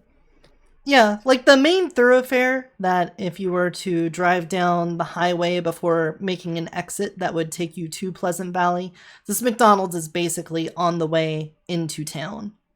Right.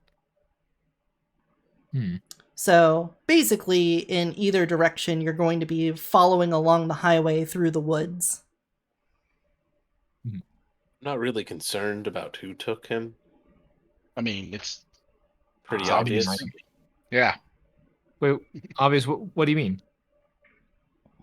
You told a person who protects this town, who cares about every single little detail about this town, Son of a bitch. about this individual. Are we gonna have to talk to her again? We I asked mean, him. I don't suggest it. Wait, do we have to ask her if she took his kidneys or something? Because he's been disappeared. That's a little bad. I mean, as long as he doesn't get sent into the sun. He might already be there. Did you happen to see any flashes recently? In the Wasn't looking sun, at night. Touche. It's a little bit difficult to see the sun at that time. Well, you aren't trying hard enough. But point noted. If Henry does show up back on the streets, then everything would be fine. If not, then I think we need to go talk to her. you want to confront her again in her own place of power about her doing something illegal to someone much stronger than us. Confront? No. Ask about what happened to the person who was our, best lead to figuring this shit out.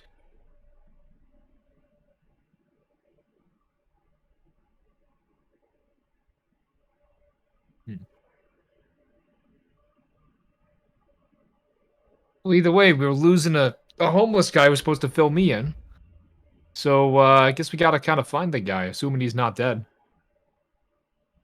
Well, we'll be at the bank.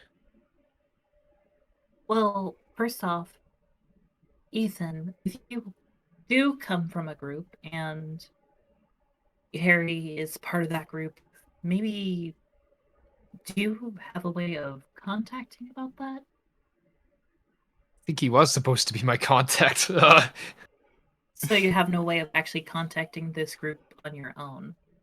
Out of character, DM. Yeah, Do I actually have any mode of contact to get in touch with these people? well, Harry was supposed to be your contact in the field. Crap. He was not necessarily the most experienced in being a field operative, let's say. He was more or less just someone who was part of the cult and made mention that there were things going down that the cult needed to look at. And he just specified that a correspondence mage may be necessary, as that was part of the things that he was concerned about, thinking that he had the spirit part on handle. Yeah. Other than that, no, he was very poor at communicating what needed to go down, other than there were some fooshers in town, though he didn't use that language. That's new terminology, but yeah, Ethan turns to Gemma and just shakes his head no and says, "Look, I'm sorry, kid, I don't have shit. We gotta find this guy." Believe me, if I had those guys on speed dial, would have called them immediately. I see. You're kind of cutting out on us, Kiana. I didn't hear what you said. Oh, I said, I see. Makes things a little bit difficult. I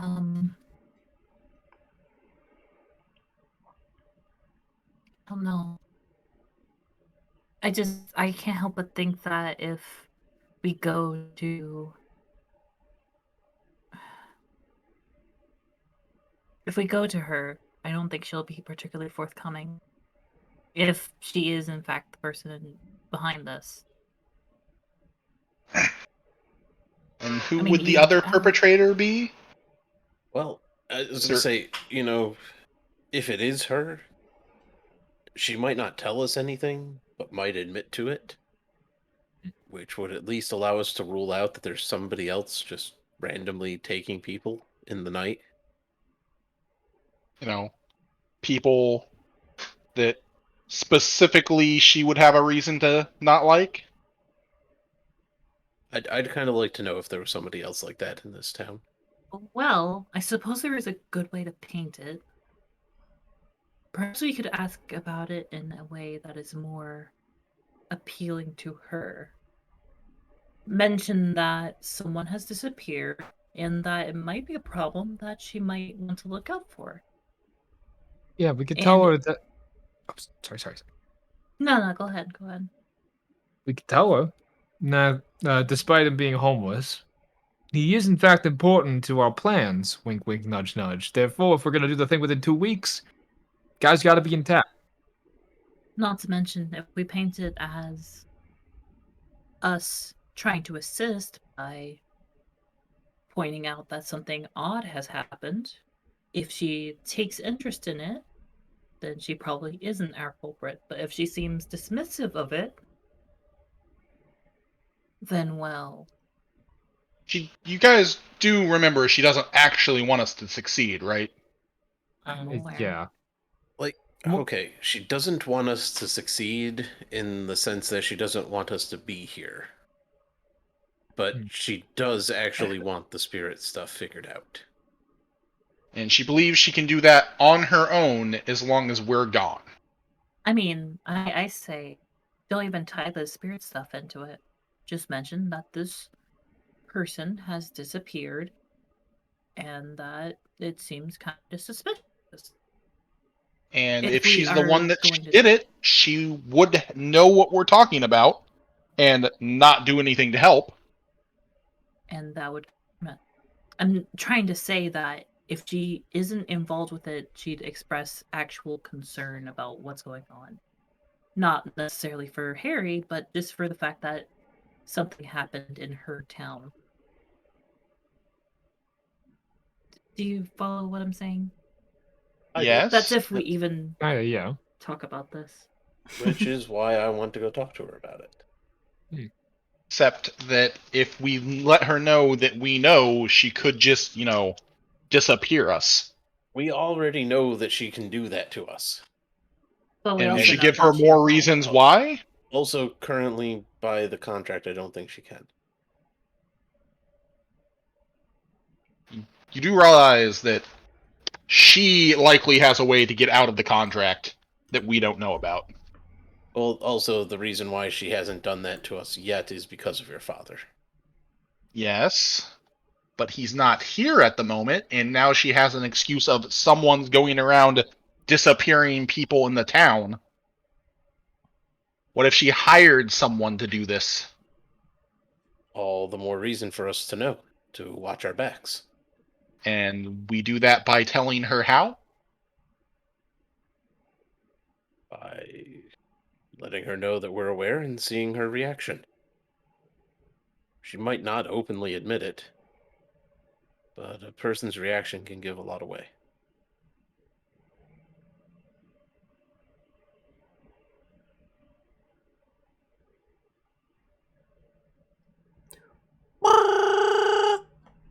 Oh God.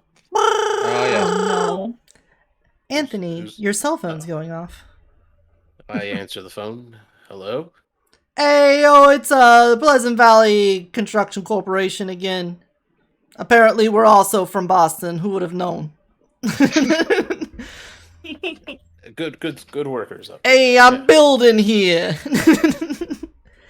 I say. I just wanted to ask if you meant to leave that doll here. Like, did you come by and grab it or anything like that? 'Cause we found another one. Where did you find it? It was pretty much in the same spot, but instead of underneath those racks like the other time, it was just sitting in the middle of the floor. And I thought it was a little strange, you know, if there was some kids or something that came by at night or something, that they would leave almost the same kind of doll here again. Pretty sure we gave the first one to Ms. Williams. No, No? actually. No. I'm saying, did we, or what did we do with it? You called her about it, but I think you left it in. I think you left it in the care. cabinet. No, I took it with me.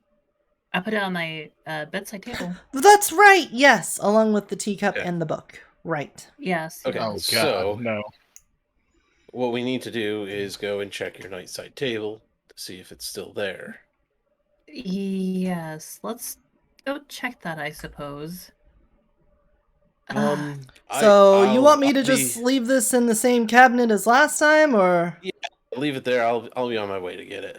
All right, might have to start having you put security on payroll here if we're gonna have people trespassing. We haven't really had this problem in Pleasant Valley all that much, so I just don't want your place to get all messed up if there's some kids that are ransacking the place, you know? Yeah, I understand. You know, it could just be kids trying to pull a prank too. Yeah, I understand that. Well, you have a great day, Mr. Luca. You too. We got another one? So church, and then if it's not there, we go to the bakery, pick it up, and then we do still need to go to the bank anyways, because this is getting ridiculous. Guess we'll go and check out where the she'll doll is. want to know if there's a magical thing that mundane people are now coming in contact with regularly. I mean, we did warn her about the doll in the first place. Yes.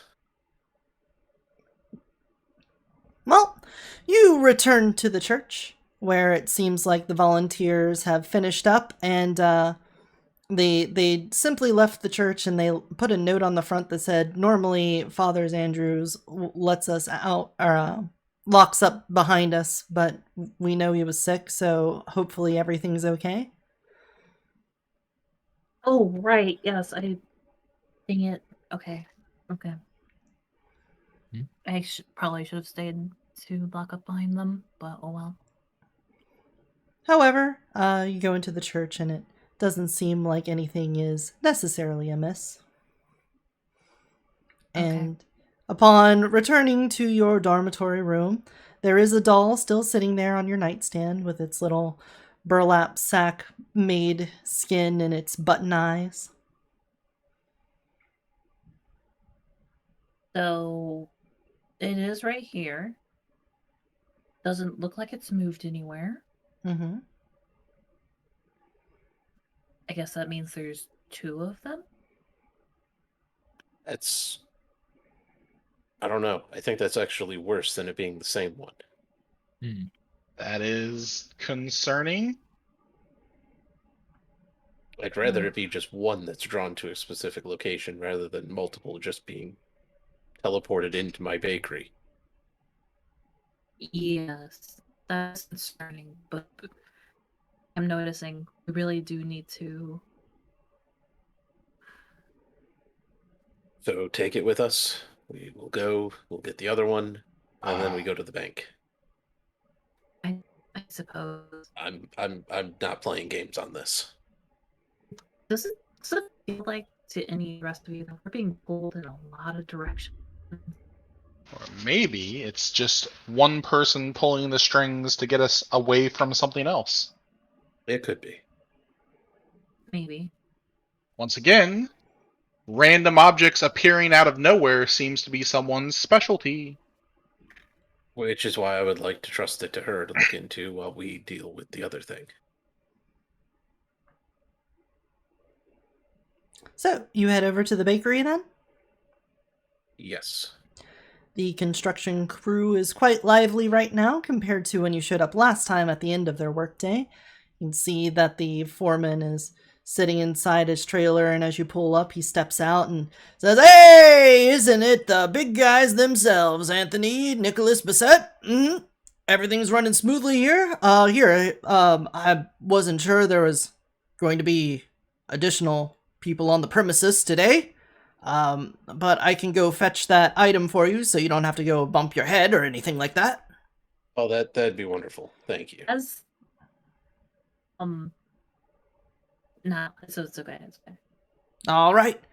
He quickly holds on to the waist of his pants and pulls it up as he waddles into the house and goes and grabs the doll and brings it back out. Yeah, you can see it looks a lot like the other one, but you can tell that it's got different buttons on it. And sure enough, there are little red buttons for the eyes, but otherwise it looks very similar to the last one with its little felt skirt on it and little twingy yarn hair. That is very interesting. That is very interesting. We go for a hat trick? We can we get another one? I hope not. Yeah. Thank you very much, sir. I'm sure that everything's going smoothly here, other than these dolls. Yeah, I mean, it doesn't look like they took anything. Nothing was messed up. Everything was in place. We counted inventory. We checked everything. It's all here. But since the site's been compromised twice, you might want to have to think about getting some overnight security just to hang around here, you know? I'll think about it. But I mean, as long as you and your boys are doing good work, then that's really more the focus. All right, whatever you say, boss. And he gets on his radio. Hey, get back to work, guys. Lunch break was over 10 minutes ago. And yeah, have a good day. Gives you a wave and heads back into his trailer. Yep. I'll be right back, but yes, I want to go to the bank. And everyone heads over to the bank. Let's go. Once again, disagree with all of this, and I think everyone here is being very, let's say, silly. What? Well, okay, we'll ask on the way. Ethan asks, so what exactly is your alternative if you're not thinking of heading over to someone who might know what's going on? Like, where do you want to go? We could call in my father. What would your father do? I mean, that's Counter not- Margaret. Oh. Wait, that's the thing you could have done this whole time? I don't like bothering him if we don't have to, as he's on business trips around the world. Since he won't be able to show up except in case of actual emergencies. Well, shit, man. You could have said that in the first place. If it's serious enough that you're planning on calling the guy, we could do that. At least to add a little bit of extra muscle to our argument. Well, time he came in, he did break into the bank and caused as many problems as he solved. But yes, I think it might be getting that important. Ah, shit. All right. What are y'all thinking? I mean, I do think it's an idea. And well, I don't know. Well, I will send a message over to my dad, letting him know everything that's been going on, and asking for his guidance, considering now we have missing people, and our general suspicions on who's causing them to be missing. You send him a text? Yeah, I'm sure he's in a meeting or something. I'm not gonna Mm-hmm. call him immediately. Also, send a text over to Margaret that we found a second doll, because I'm sure that one's at least innocuous enough. We already told her about the first one. Yeah. All right. After you send the, I'm sure, lengthy message to your father, a few moments later, you see the little green red check, or it's been red thing. Sup pops, people disappearing, Margaret gone evil. Like to talk to you. Very, very lengthy, in-depth message. And you see Gregory is typing, and a few moments later, he says, I'll give you a call tonight. Be safe. Ah, watch your back. And Ominous. I could actually. I was thinking, it's like I don't have eyes in the back of my head, but I could have an eye in the back of my head. With a bit of science. That's actually a thing I could do. As for the message sent to Margaret, nearly instantaneously after you send it, she immediately fires back a message along the lines of, the doll doesn't match anything in my database. The second time this has happened in the same spot. This may be further activity that we need to investigate. Please do some more research and send it my way. All right. So, I'm gonna look over the doll. It doesn't look like Harry, does it? In any way, shape, or form? Not at all. Not at all. Not even if Harry was like turned into a female doll. Nothing that reminds us of it. Nothing along those lines, no. Not even the faint waft of a week-old McDonald's meal arrives at your nose from sniffing the doll. That's too bad. I'm pretty sure that would have the power to overcome transfiguration. The stench. You cannot get rid of it. You All right. Clean. Well, there goes my first theory. Out damn spot. Why was that your first theory? What do you mean? Someone disappears and then immediately we get a call about another doll showing up? How was that not your first theory? Why would I? Genius. Because I don't equate female dolls to homeless people.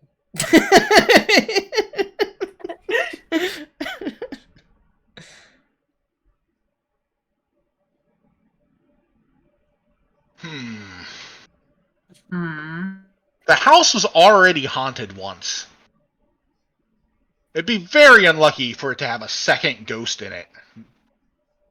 Maybe the It would be unlucky, but appliances that came in were haunted? I mean, how many no. times have we cleared the same house in Phasmophobia? I mean, it would match my luck for it to be this haunted. We're gonna have to go there again after the workers leave and scope out the place for some sort of haunted child or something. Did it appear on the same rack? Not. He said it appeared on the floor very close to where the other one was, but not in the same spot. All right, it's like, so the rack's not haunted, likely then, maybe. Look, I'm not putting anything past anything at this point. Maybe I should just burn the town down and start new. It might be cheaper to just relocate everyone in the town to somewhere else. Let's take bikini rather than trying to fix the town. Sounds like a great way to fix the town. Just burn it down. All right, everybody, we're gonna buy you all estates at Martha's Vineyard or something, and just set this town on fire after you leave. Oh God! So, yay accelerationism. We, jeez. Isn't that what we're trying to avoid? Yeah, but creepy dolls showing up is. So that's the reason, you know. That's not the skeleton covered in insects. Mm-hmm. No, not the dragon. Not the dragon. Yeah, the farmer's market, or the blight spirits. Mm-hmm. We can combat the insects. Dragons are objectively cool. Just saying.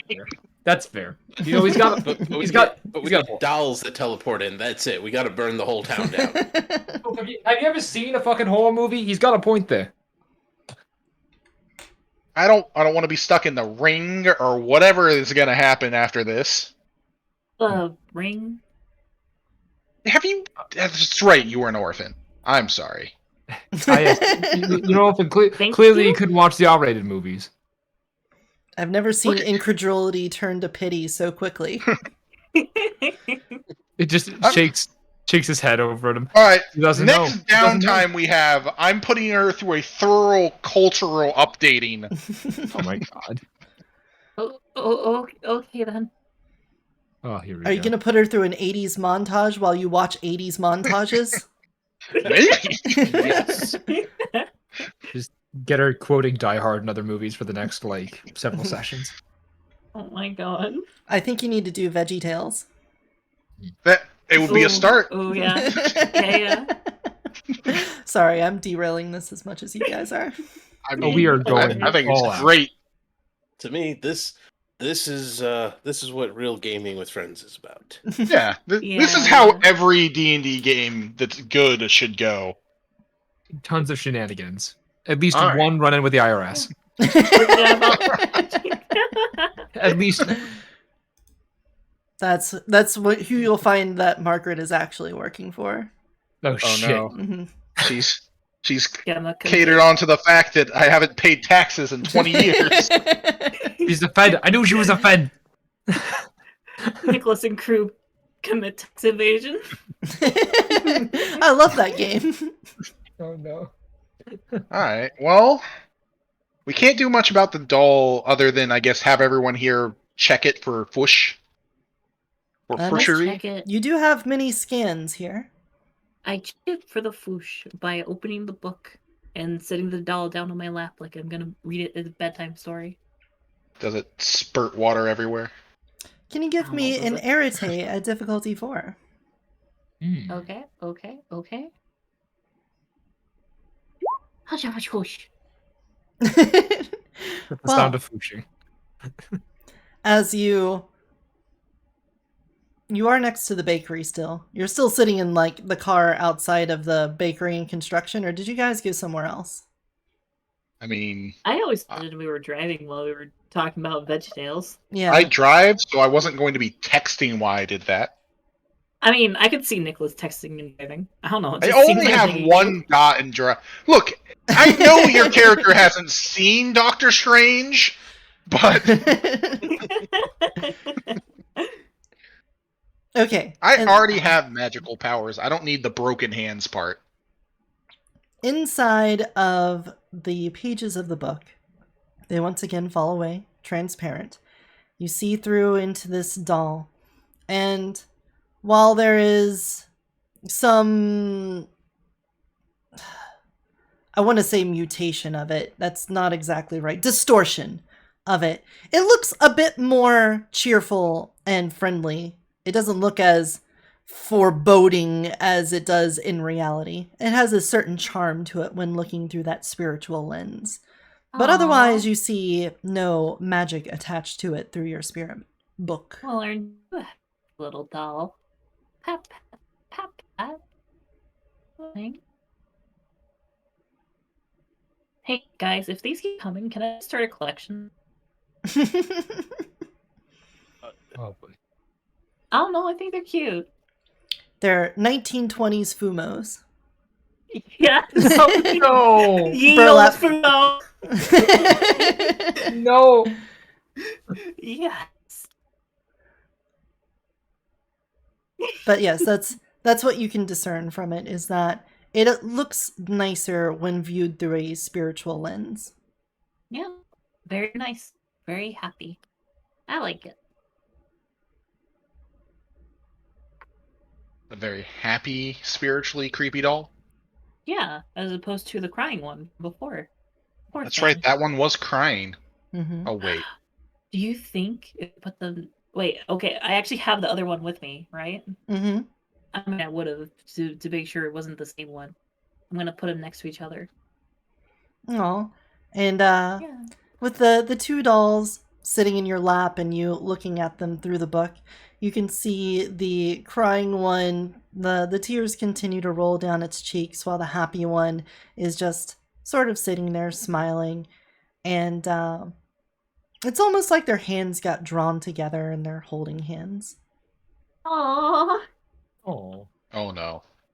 Wait. In Like the them. spiritual world. On your lap, if anybody were seeing Gemma in this position, the dolls just look like they're sitting there, but through this spiritual lens, it does look like they're holding hands. Okay, Friends. the dolls didn't actually start moving and holding hands. Gotcha. Mm-hmm. Yeah, if that happened, then we would be in a horror movie. Just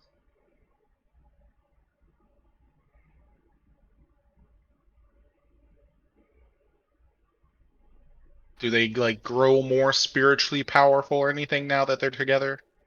I Not don't think that so. not that she can perceive. Mm-mm-mm.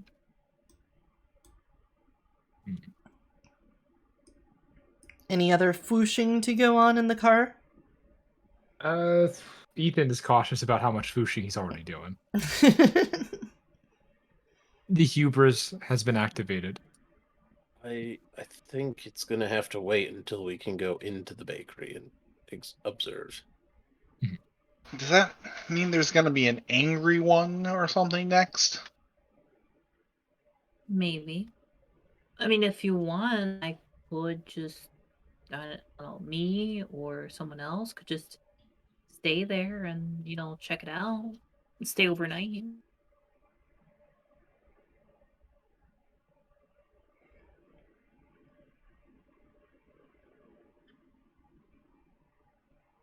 Yes, let's stay in the haunted bakery. Is that what we're going to name it now? The Haunted I mean, Bakery? That wasn't what I was going to name it, no. It's kind of haunted too. Ghosts I and mean, Ganesh. it'd be like a sleepover, just more spooky. I mean, the last sleepover was fun. The Banshee Wasn't it, Bakery. The last sleepover, I got my ass kicked. And it was fun. Wait, what? wait a minute. What? You didn't have fun during the Pella fight? I thought you said you won. Yeah, no, I totally won. Shut up. Shut.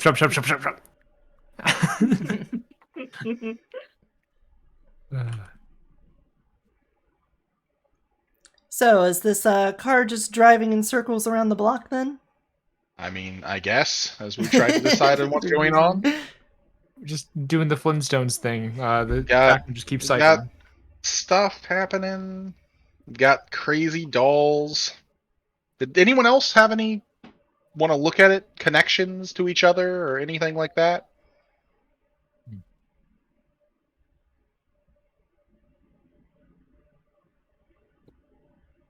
We could go to the antique store. Yeah. Last time we gave him an Maybe. antique, it totally worked out.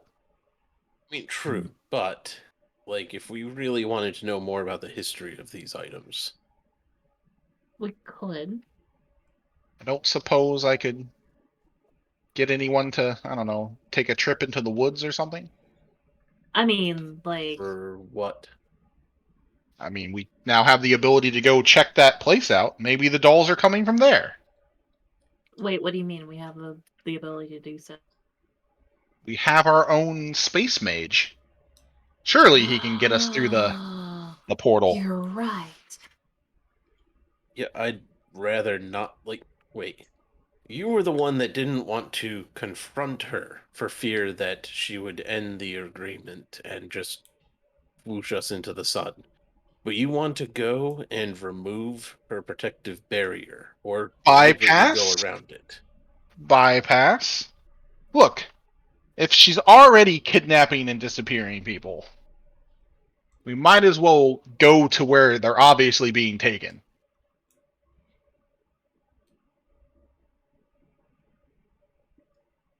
No? Not working for anyone? I mean, Well, it was a try. I don't know. I mean, I guess it's kind of better than my idea, which was to take pot shots at Jabberwats and see what happens. We do also need to deal with that, too. Yeah, we do. How do we fight those things? Magic? I would assume so. Yes. I mean, they're like spirit rats. Yeah, So, so how do you fight spirits? I mean, Emma? spirit mousetraps? Can you make a spirit mousetrap? I don't know, can I? Um, I don't know if I can. I But, I don't know, maybe if we work together, we can do something. you have some amount of spirit. You have 2 dots, which means that you could communicate with the things in the spirit realm, and if you tried really hard, you might be able to step sideways, I believe. Step sideways. As Oh, in Dip down. deep Get down. in there. Okay.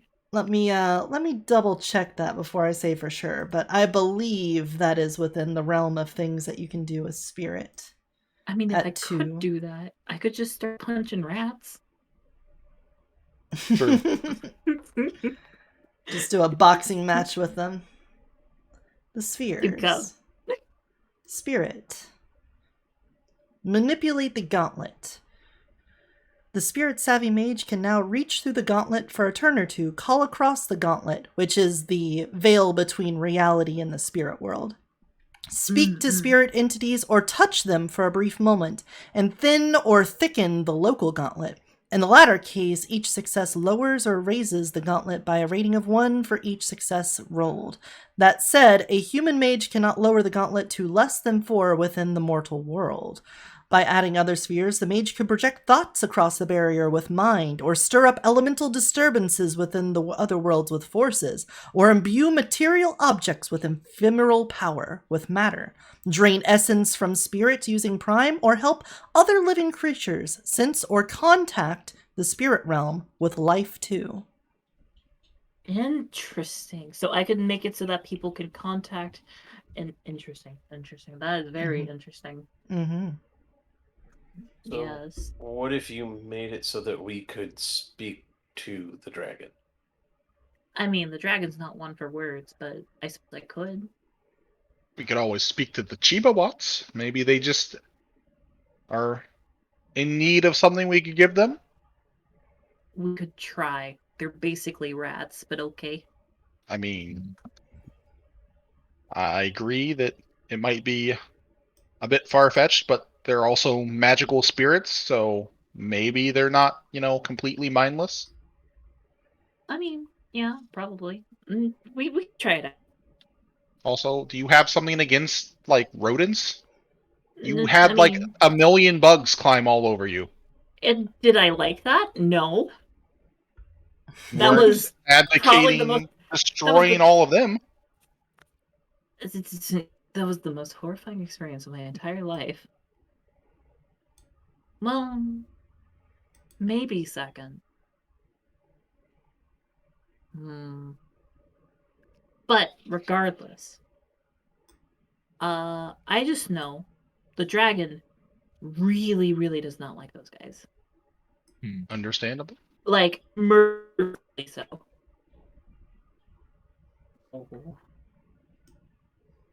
Yeah. They were trying to eat its food.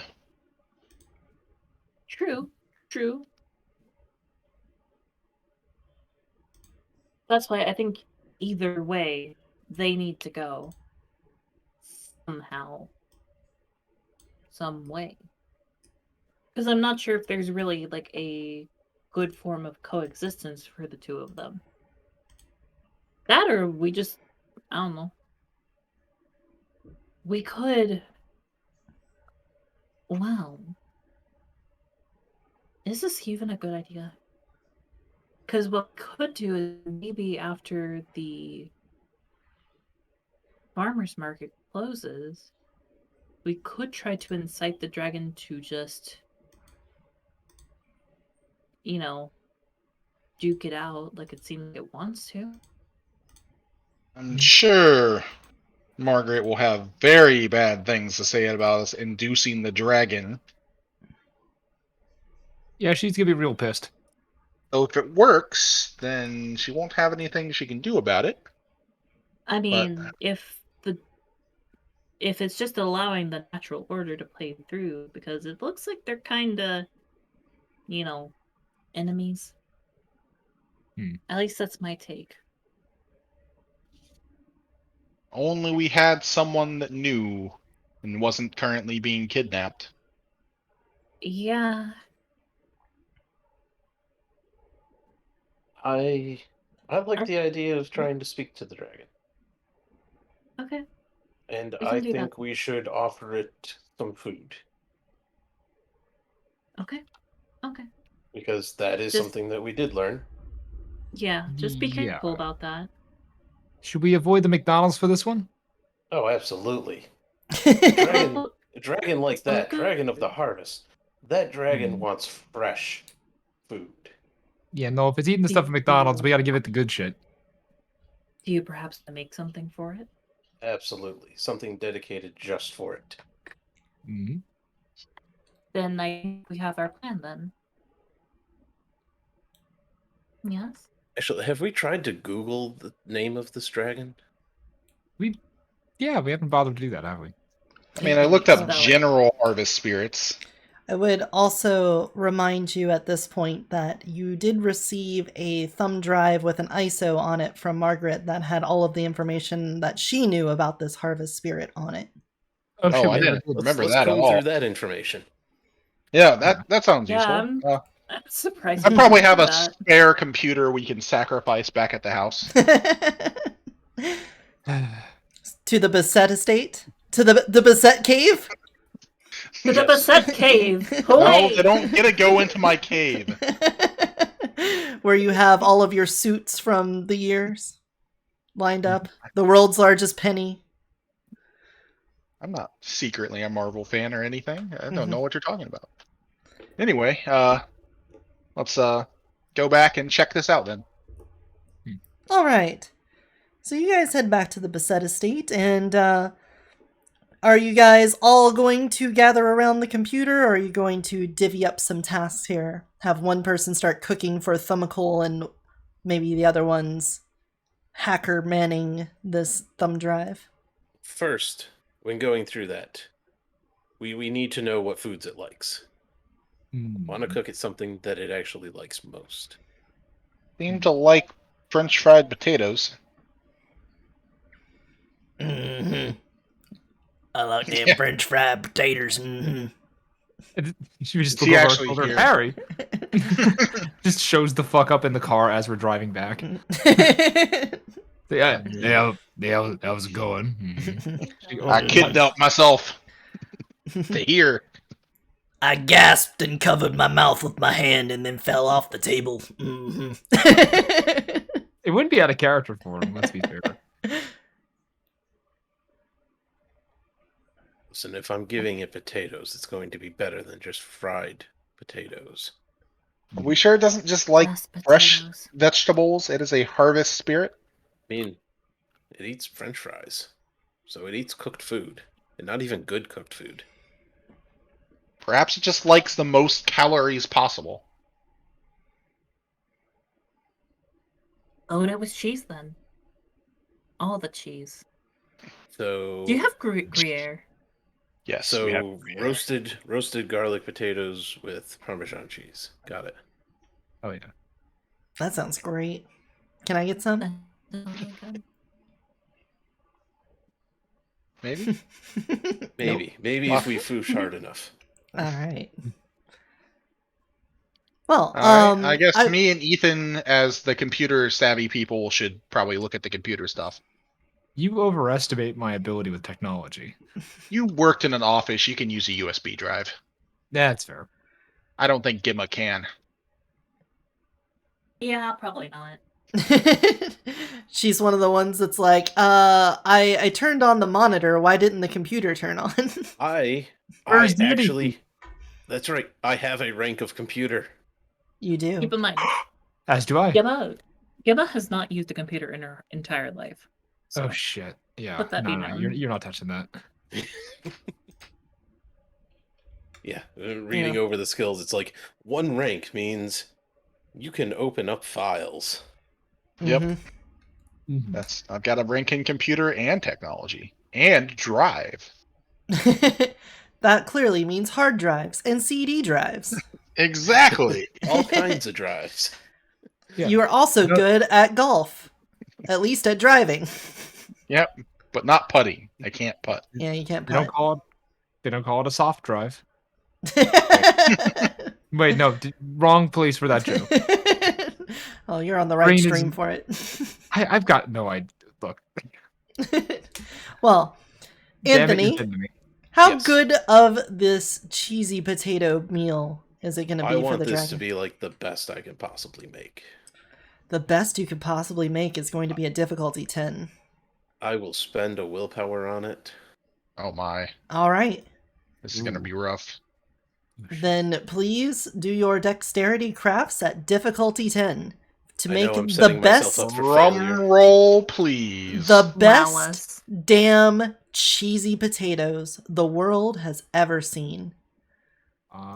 This is gonna be a pretty Setting hard myself up for run. failure with all this dice. Now, wait, And- before you do this, let's Mhm. see if we could like min-max this any further. Like, Okay. you've got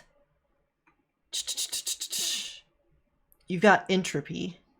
I do maybe- have entropy. Maybe if you applied a little bit of entropy to yourself, you can see the outcome that leads to you making the best possible cheesy potatoes the world has ever seen. If you want to try to enhance your normal roll with a little bit of magic. I'm pretty sure I can For use this, some uppers if you need them. I will. Okay. So I would say before you do your craft roll, let's do an entropy or the arete at difficulty 5. And please express to people how you are using your cleaver to perform this ritual that will lead to you making the world's best cheesy potatoes. While focused on making roasted garlic parmesan potatoes, Mhm.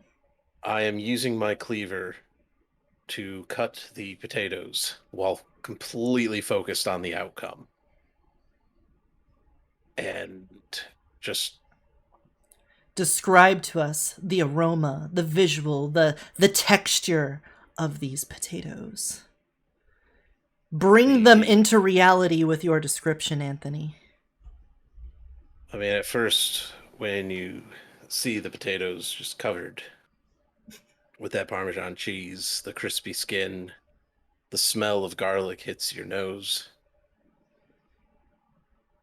You can't help but want to taste it. And once you do, you get the crispiness of the skin, but you also get the nice, light fluffiness of the potato inside. And then you get hit with the taste of garlic and finished off with that nice Parmesan taste. All right, now roll for us your arete at difficulty 5.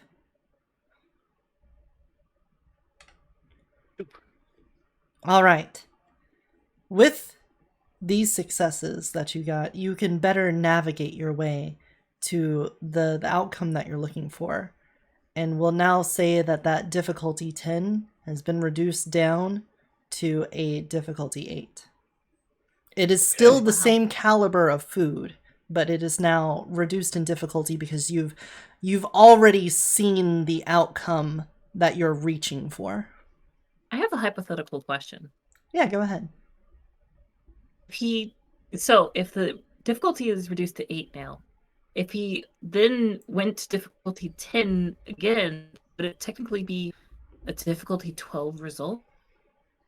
I don't think you can. Yeah, at this point, it would be the effect he was looking for was to push for this particular outcome. So I don't think you can now switch it to something even higher than that. Okay, yeah. I don't know, that was just a weird hypothetical. Yeah. I see what you're going for. I think at that point, though, if you're pushing for something like superhuman levels, it would just require him to instead like boost his crafting stat or something like that. Okay. Well, let's see it. It's rolling. Oh, okay. It's just taking its time. Okay, 2 successes. All right. Oh, actually 3 because That's I a spent 3. the willpower.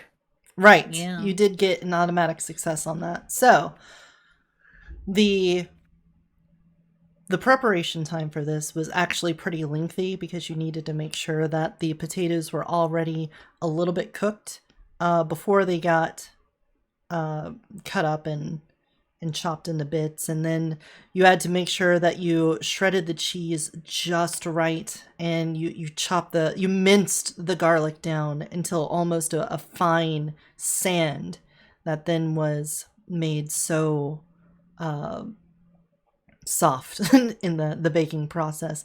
You ended up with a rather decently sized casserole dish of garlic cheesy potatoes. I am going to need a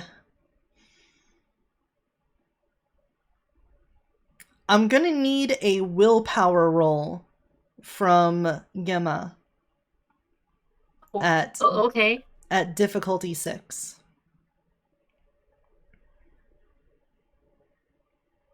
All right. One. The aroma that is just bleeding off of these beautiful potatoes draws you in. Before you know it, your face is only inches away from the casserole dish, and the heat beaming up to it is almost negligible compared to the desire to just take it into your mouth immediately. You can feel the saliva welling up inside your mouth as you just want to dig into these potatoes. However, you're able to steel yourself at the last moment before you burn your lips at the taste of the most wonderful dish of spud food that you've ever laid eyes on. Oh my. Oh my. Anthony, this is a dish that could drive many to the deepest sins of gluttony. Oh my. Yes. Yes, it could. And that is why, to keep ourselves pure, we must just give it away. You're right. It is not for us mere mortals.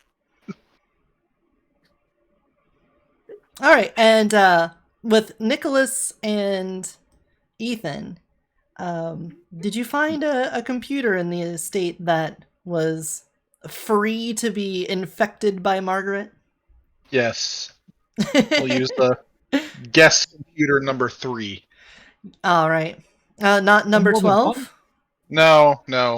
I want a little bit of extra speed on this one. Number Mm. 12 is a Mac, and I won't use it. Oh, God.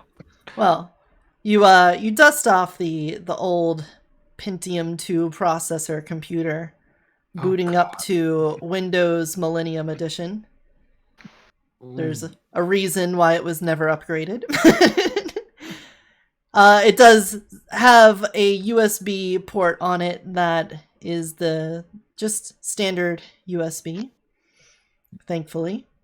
And as soon as you place the USB in there, you can see the screen come to life as a root directory opens up and files begin to shift around, and you can see the command prompt pop up, and it's barely keeping up as more processes move around on the computer, and then all of it closes, and then a simple file explorer opens up with a Word text document.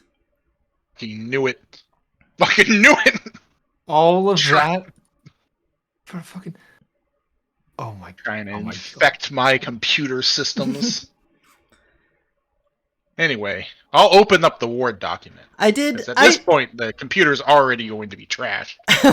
I was going to say, I presume that this computer is not on your local network. No, it's not. Yeah. Should have asked before that, but you know. Yeah, no, we're not. I mean, I playing that game. specifically said I was finding a computer that I could throw away afterwards, so it doesn't infect the rest of the stuff. Yeah, no, Right. we're not pulling the most not recent James Bond movie, whichever one it was, where they just plug in a friggin' computer they know is infected into an air-gapped system and un-air-gap it for some reason. Yeah, because the Why? movie's got to happen.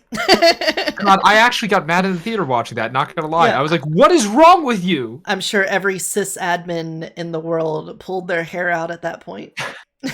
Why? There's so many ways they could have done it. Mhm. Anyway. But yes, it does seem like whatever was on this drive has booted itself through, and it's now showing you a Word document that when you open it up, the formatting's a little bit off because the current document is probably from a more recent version. However, even in Legacy, it still pulls up some stuff, even if there's some weird symbol boxes placed throughout. But you can see that Margaret has detailed at least a bit of her knowledge on what this harvest spirit is.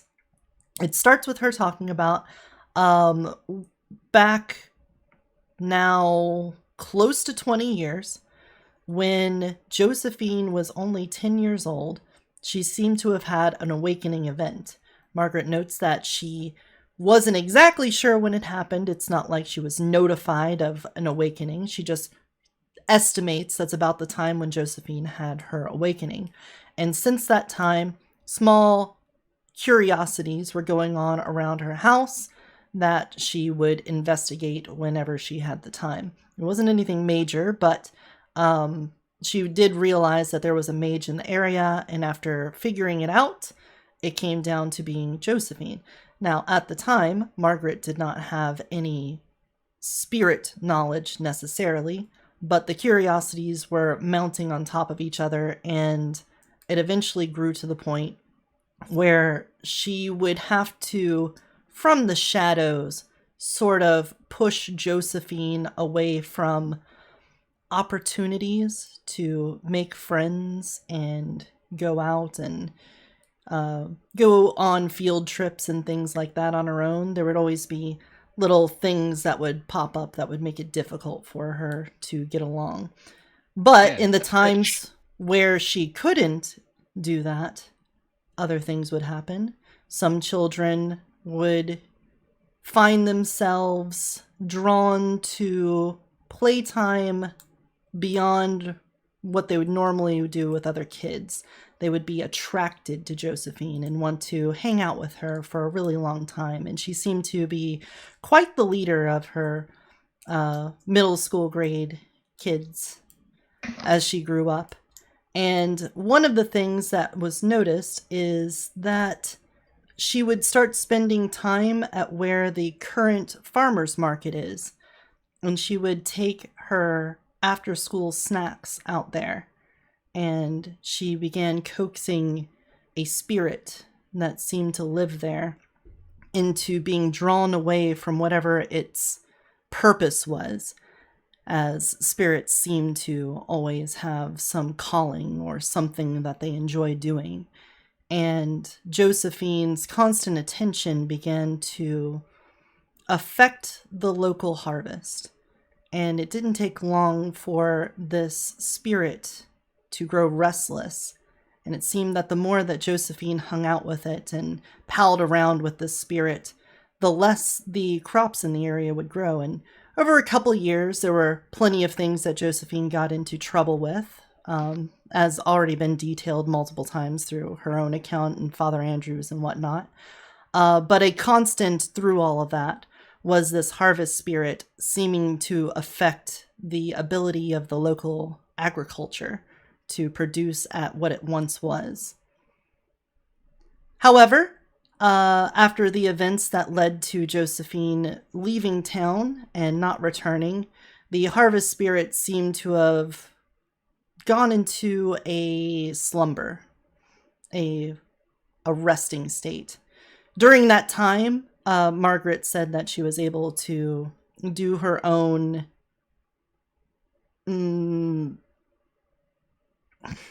scholastic work into the ephemeral and begin to take on the ability to interact with spirits. And she was able to, for a time, tame this spirit, this harvest spirit, by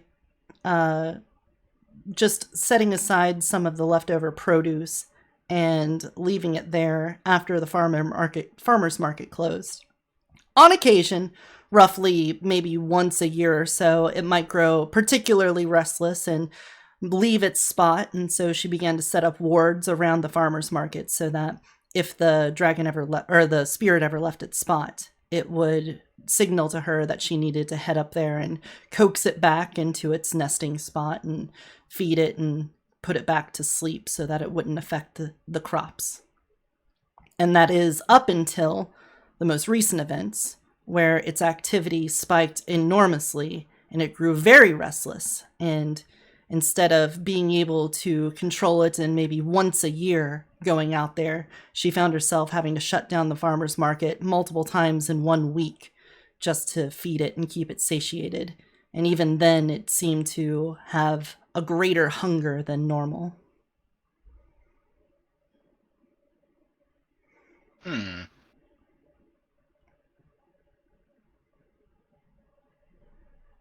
Seems like Josephine did something to the spirit.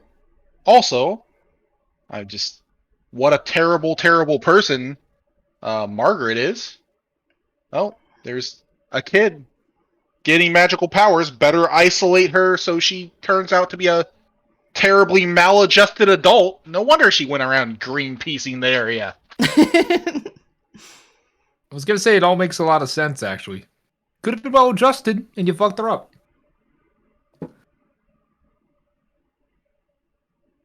Do you see why I think she's probably the one behind all the problems here? Look at what she does to just random children. Well, random children who likes their imaginary pet dragon, but I mean, she probably wouldn't have gotten into that if she had actual friends. But she had actual friends. She had, like, magical mind slaves from the sounds of it. Oh, that's pretty fucked up, actually, now I'm thinking about it. Yeah, never mind. She needed real friends. Well, was there any other information on here? That was pretty much everything you got. Other than that, it's just her going into detail about all the things that Josephine done to piss her off. Wow, But- she kept a grudge list for a child? Apparently. The fuck is Margaret's deal? Oh my god. Look, I've been here all of 24 hours, and I'm agreeing with you wholeheartedly now. Wow, she's horrible. Alright, well, I guess we'll go give our findings before I take this computer out to an incinerator later. You're not gonna do that now? I mean, no. I'll give it the chance to grow legs and attack us, I guess. Alright, let me just put that in my GM notes. Grows legs. I have become an intelligent being. It's technically possible there's more information on here. I don't want to sacrifice a second computer quite yet.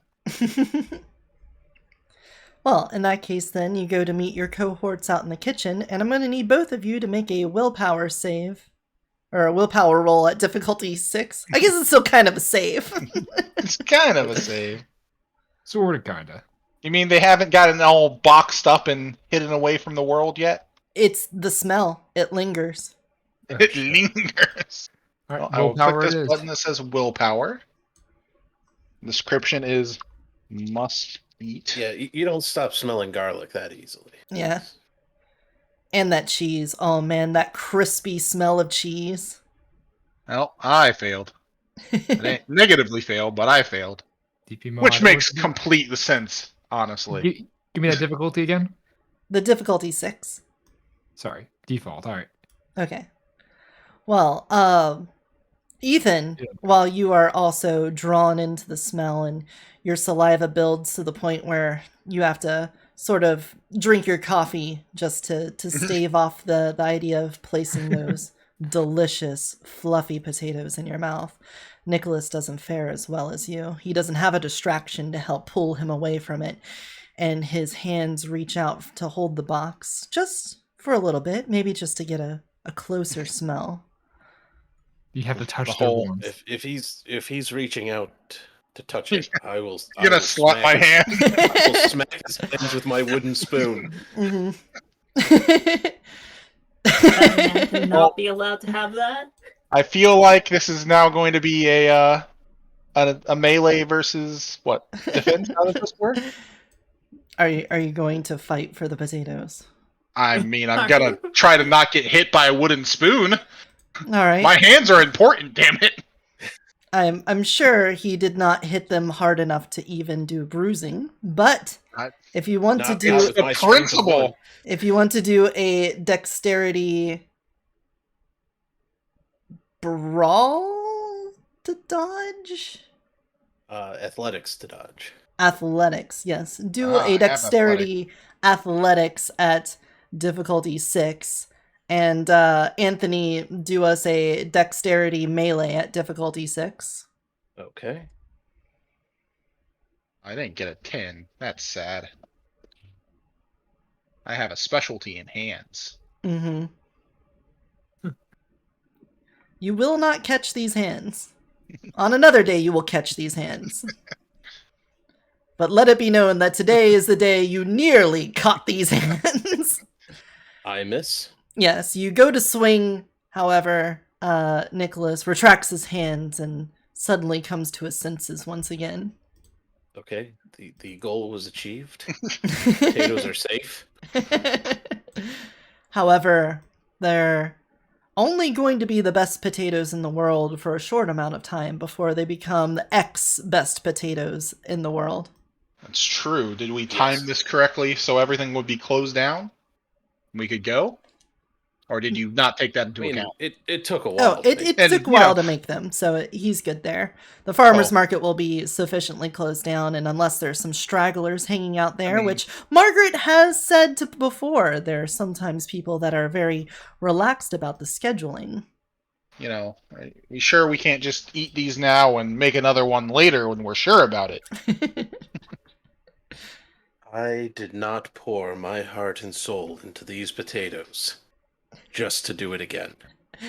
Wait, you didn't pour your heart and soul into these potatoes just to share them with your wonderful best friends and acquaintances? Did you not make extra for us? Nope. In fact, I You're hope I going to made be enough fired, to appease a Gary. dragon. Yeah, to be fair, dragons eat a lot, I would imagine. You know, lots of mass and stuff.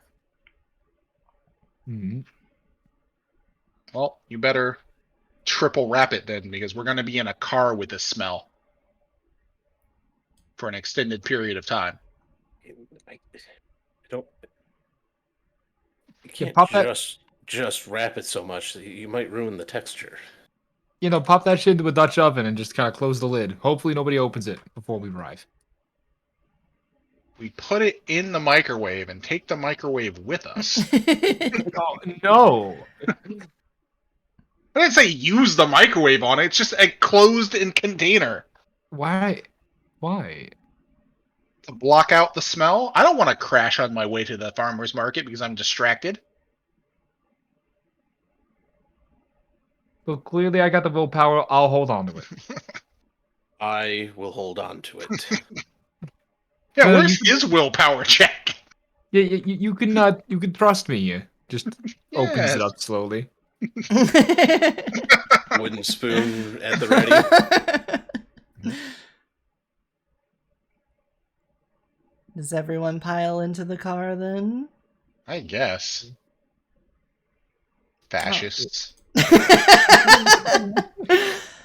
All right, Nicholas, make for us a dexterity drive check. Oh my god. You're slightly distracted now, and it's not going to be as easy to drive. That's true. It's going to be at a Dexterity difficulty drive. 7. Oh no. You know what? Where's drive? There it is. It's a skill. Yep, it's a skill. Should I throw a second willpower in? You don't want those potatoes to spill. You'll be eating them off the floor of your car. You got a good point. Don't crash. I will spend another willpower on this one.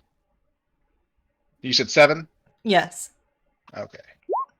Oh, thank God. Well, for the most part, you do all right. There was a stop sign that you kind of rolled a little bit because the steam coming off of those potatoes were starting to fog up the My mirror. glasses. My poor Yeah. glasses. And the idea of sinking your teeth into those garlicly, cheesy potatoes flooded your mind, and you came to your senses before fully pulling out. And thankfully, there was no drivers there to curmudgeon your car Narrowly into. avoided crushing the third doll that appeared before you. However, otherwise, you do make your way up to the farmer's market, where you do see 2 familiar trucks in the parking lot, as Roger and Harold are both chit-chatting as they're still tearing down their stalls while everyone else is gone. Oh. Well, I guess I will have to go distract them while other people Or do things. Just get their stalls torn down faster. we cannot bring the temptation of those potatoes to those No, two. I'll stay in the car. You go get those stalls torn down. Oh, the world's best cheesy potatoes is the best plot point that I could have never come up with myself. Well, let's go, guys and gal. Oh boy. So Gemma? you're going to distract Harold and Roger? I mean, we're gonna go get Harold and Roger out of here. All right. When They're you come gonna- up to them, you I'm not see... answering the question of why are you bringing cheesy potatoes to eat in the park when no one's around. I'm not gonna do that. There'd be no questions, only drooling. They're just talking about how business has been rough recently, and Roger's still lamenting his problems and not knowing exactly what the answer to him is. When he sees you coming up, he kind of lights up and says, "Hey, it's Nick. How's it going?" Good. How are things with you? Is the field looking any better yet? Well, sad to say it hasn't been improved at all, but I can at least say it doesn't seem to be growing any worse. That area that was affected is pretty much all I've seen of it. Any word on what those tests brought back?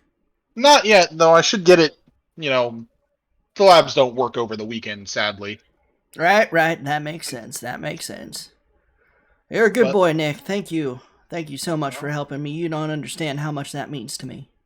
Oh, it's no problem. I'm here to try to reinvigorate the town, and you're a big part of it. Oh, thank you very much. Harold pops up. Yep. I gotta say, it's really nice having the Bassett boy back in town helping us out. Things are... it felt pretty gloomy. Now you're here, it's almost like a ray of sunshine. I know that's not what you like to hear, boy, but I thought I'd tell you that. You should run that up the flagpole to your dad, too. I like hanging around with him. He's got some good funny stories to tell. I will let him know. He might be back in town and sometime this week, maybe. We'll hear and let you know when he gets here, though. All right. Don't be a stranger. How's your farm going? All the animals doing all right? Well, other than the ones we had to kill. Yeah, but they're doing all right. They're swimming along. Could be better, but definitely could be worse. Glad to hear that they're not also suffering some malady at the moment. Seems like the town's having a run of bad luck. Indeed it is. How about you, Nicky boy? How's that business going for you? You cleaning up them big old bigwig celebrities and shit? Ah, yes. It's been quite good so far. Hope to get some more in as well there. And the bakery's almost up. Might be another week or two for that. Oh, good shit. That sounded great. Well, if you ever get yourself a high-profile person, tell him to come on down to Harold's Butchery. We'll get him hooked up with that good meat. We'll give him the high price, but we'll tell him it's the good stuff. Well, do you need help setting up or tearing down the stalls? And Oh, sure. We could always use a hand. We were just popping open a couple of brewskis here as we're about to head out. You want one? What are they drinking? It's an IPA. Not Bud Weiser or something like that? Good. Yep, I'll probably take one then. I don't know enough beer to say offhand. That's fine. It's not... It's definitely not High Life beer. It's not a Guinness, I'll tell you that much. It's not locally brewed, unfortunately. Oh, well. Okay, we'll help him. Right, Gemma? Ethan? Hold on. Dragon Thunder, do you have a beer I should suggest for what a farmer would be drinking? That isn't Bud Light. Miller High Lives are the champagne of beers. Well, there you go. It's Miller High Lives then. It's terrible tasting and also extra bubbly? Sure. But it makes them feel like kings.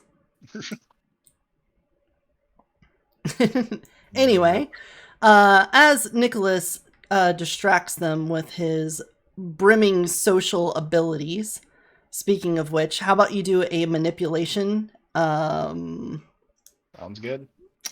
expression? Empathy. Empathy because you're trying to manipulate a person. Am Or I trying to manipulate them? subterfuge.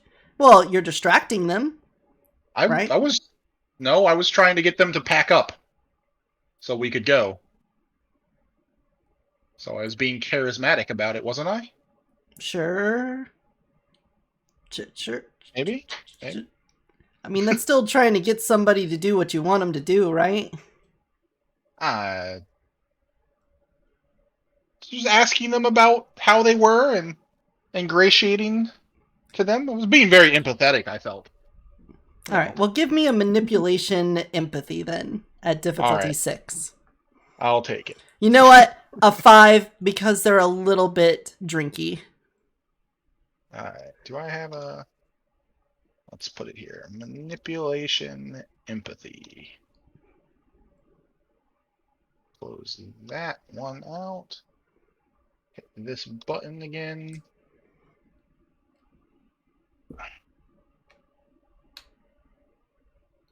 Set 5. There we go. I'll take it. All right. You guys kind of hang out, shoot the shit for a bit as you help them pack up, and they are none the wiser to the pack of whooshers with their world's best cheesy potatoes lingering not too far away. As they're driving away, I'll signal Anthony to come out. Hurry over quickly before it goes bad. Mm-hmm. Yeah. As soon as they're in their cars and driving away, I'll get out. Being careful to make sure no one's around me when I open this door, as I'm sure there's a lot of good aroma about to just come out of this car. Yes, the veritable Perhaps we air should bomb have, of cheese. You should have Gemma search and make sure none of the famine spirits get to it first. Right. I'll go ahead and bring up my book, kind of looking like I'm reading it, and just peer through it real quick. All right, give me that arete at difficulty 4. That's sweet arete. Gotta get this escort mission done right. Right. Well, you are able to peer through the gauntlet and see the spirit realm, and oh man, from inside the car you can see that the Chibawats are crawling all over it. They can sense something is inside of it and they want it bad. Oh crap. Anthony? Yeah? Protect the potatoes with your life. Smacking them around with the book. Can someone save that quote? Protect those potatoes with your life. Clip that. Yeah. Anyway, in all seriousness. Oh, I believe we've been very serious. Surely it can't be serious. Gemma, Yes? can you make it so that we can see and speak to spirits? Oh. Sure thing. I will kinda flip through my book, and as it was life, wasn't it? Yes, you will need both life and spirit. Okay. In that case, as I am holding the okay, I'm gonna put my book down for a second. Open my holy water thermos, dip my fingers in a little bit, and then pick the book back up, and I'm going to lean in close to Anthony, and I'm going to say, Lord, grant us vision beyond vision. A speech that can reach even. Thundercats. Thundercats! Oh! Give us sight beyond sight! No, I'm sorry. I'm sorry. Not a reference to something. Yes, you inadvertently referenced Thundercats, the old cartoon. It's, Oh my it's God. pretty great. Yeah. But go ahead, go ahead. My brain went to like where we're going. We don't need eyes to see. As I say this, I'm going to be, applying holy water to Anthony, doing the whole the Father, the Son, and the Holy Spirit kind of thing on him. Mm-hmm. Yeah, there we go. And you know what? What the hell? Do it on you too. Ethan, get over here. Get some holy water on your forehead. Wait, what's going on? Why are you putting on my forehead? Okay. You know, for vision and stuff. Does it look like I got an eye up there? I don't have that big of a forehead. You do. You just can't see it. At least She's my got a book says point. so. She's got a point. Okay. Okay, how do I roll for this? Well, for when you touch and let's back up even one step further. Are you still using your mage sight at the same time? Well, I guess I'm granting us mage sight. Because So I that guess I'm means not using that one? you would be, if you do, you will be maintaining your current mage sight, which means you're going to be having upkeep on another magical effect. And then that's Yeah. going to be multiplied in difficulty again whenever you do it to Ethan as well. So right now, it should be an Arete at difficulty 5 because the highest is 2 plus the standard 3 multiplier or additive bonus or whatever you want to call it. Yeah, So I it mean, should be I'm- 5, I- but if you're maintaining it, it would be a 6. And then when you do it to Ethan, it would be a 7. Yeah, I'll drop my mage sight and just start applying it to first Anthony, then Ethan, and I. Okay. So to apply it to Anthony, that would be an Arete at difficulty 5. Okay.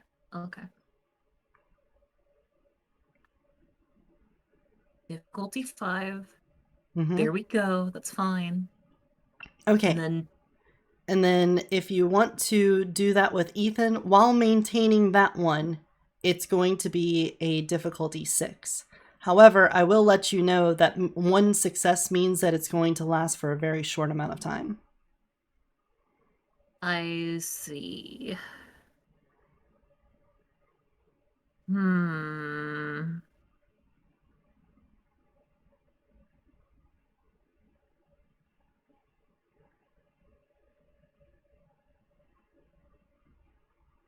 Do all of us need to see this?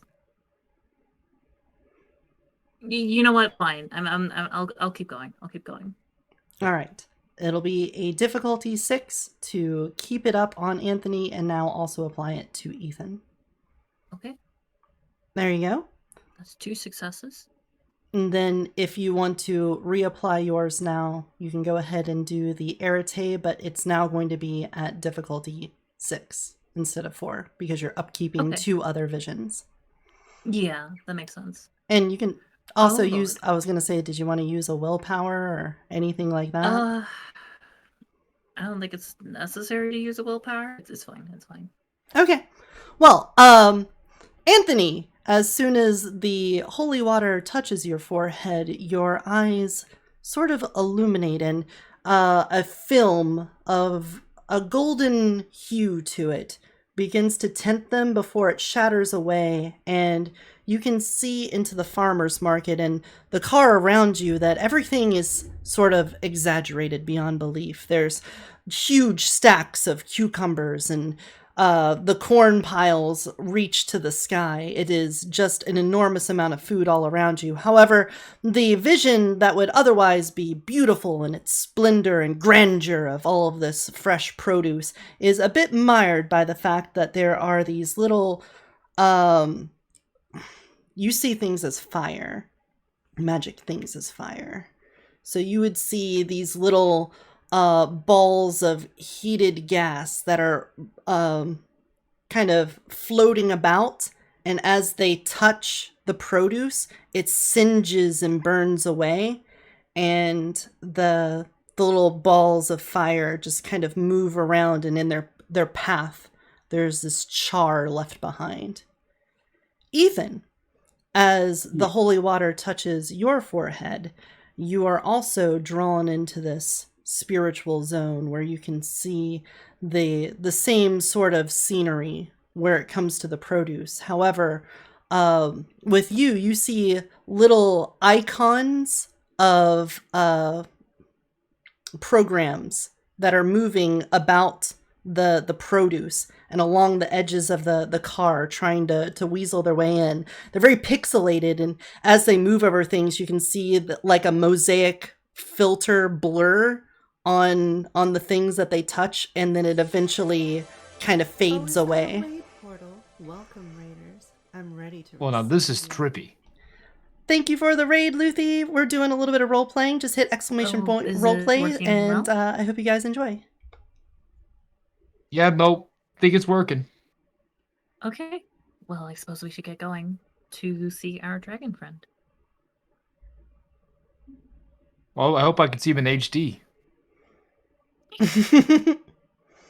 He's Oh, when the car doors open, the collection of the various spirits, as you each see them individually, begin to congregate outside of the door closest to the world's best garlic cheesy potatoes. Uh-oh.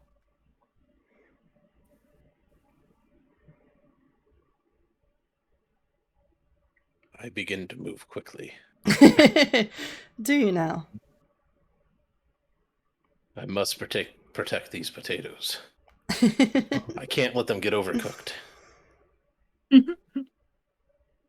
Well, as you head quickly towards the center of the farmer's market where you last saw Thimical, or at least what you're told you last saw Thimical, as the only person who laid eyes upon it was Gemma, you are surrounded by dozens of these little spirits.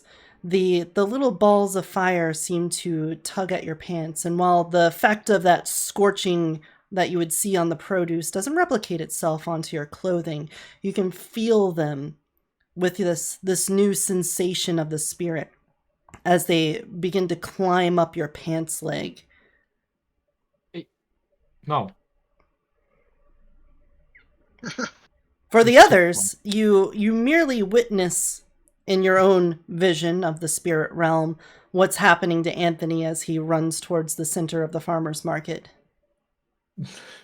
I mean, I'm gonna go right after him. Mm-hmm. Can you guys give me a stamina athletics roll at difficulty 6? Stamina athletics. Indeed. I will spend a willpower on this.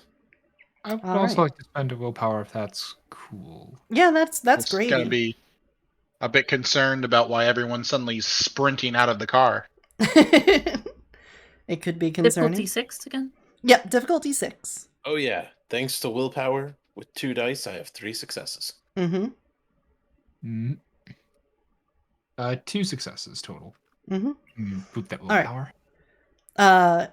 Anthony, you are able to bolt ahead. You are empowered by not only the knowledge that you hold the world's best cheesy garlic potatoes, and that your mission to give that to the harvest spirit is so passionate and strong that it gives you an extra bit of flight that even surprises yourself compared to Gemma, who has shown herself to be the most athletic of the group. However, the Gemma and Ethan don't trail too far behind. And as you get closer to the center of the farmer's market, you can see that there is a creature whose shape does have somewhat of a lizard form to it, you might say. It has a long tail, and at the end of it, it has a fire. But the fire is burning in such a way that it looks more like a bush that is ablaze. And on top of its head is also horns. But the rest of the body itself, the skin, looks like it's made entirely out of fire. And where the eyes are just gaps. And you can see a flaming orange tongue come out of where the mouth would be. It's enigmatic in its form. It's not holding a shape. But in general, it has that sort of lizard-like appearance. I go right up to it and put the potatoes right in front of it. Themical, I make this offering to you. the spirit in front of you, which now, Ethan, you can see that there is a outline of a vector of what you would probably perceive to be a dragon in a very similar fashion. It has antlers on its head, and it has little icons for cherries hanging from the branches on the head, which have a wireframe outline on them. And the tail on the back is also big and wide, but you can see that there are polygons on the inside that aren't rendering correctly. It looks like the back render on it hasn't shown correctly, but otherwise you can tell that this must be Thumacol, the spirit dragon. Now, Anthony, as you place down the world's best garlic cheesy potatoes in front of Thumacol, the filter of golden vision begins to grow opaque over your eyes, and it once again flakes away, and you're left sitting there in front of an empty field. However, for Ethan and Gemma, you can see Thumacol lower his head down and his tongue snake deep into the hot pit of potato splendor that waits before him, and almost in a single gulp sucks it up. To your sight, the potatoes have merely been eaten by some spirit being. For Anthony, you see down as the potatoes begin to go through multiple stages of decomposition. They dry out and become crusty and stick to the edges of the casserole container, and then eventually level down and become nothing but a pile of ash at the bottom of the dish. Thumacol then raises up, and Kiana, you can recognize in its eyes that it's staring at you, and it becomes closer, one paw in front of the other until it is trudged up right next to you.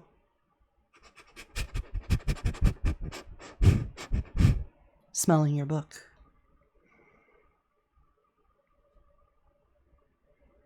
I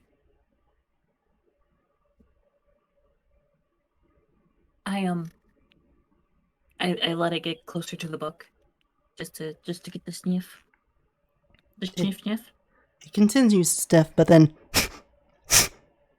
and then it begins to sniff other places on your body. It begins to sniff at the edges of your cloak, and you realize that it's sniffing in one of your pockets that is currently stuffed with something. I go And into my pocket and I pull out the contents. It's the 2 dolls, and Thumacol, upon seeing it, bares his teeth.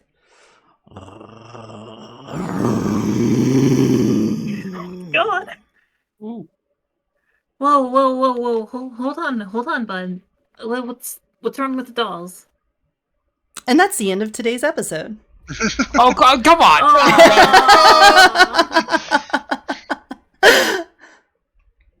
Okay, You don't like that? Yes, you did. Those are going to be... We're going to definitely put on the wall of memories today some cheesy potatoes. So if you want to post in the group chat while I get the experience points things leveled out here, a picture of what you would consider your best cheesy potatoes picture, I will put that up on the wall of memories for certain. Okay. I think Get an everyone... AI image of this. What's AI? I'm not doing that. It's just gonna make like potatoes. It's gonna make the bowl made of potatoes or something. It's not. And cheesy yes, potatoes.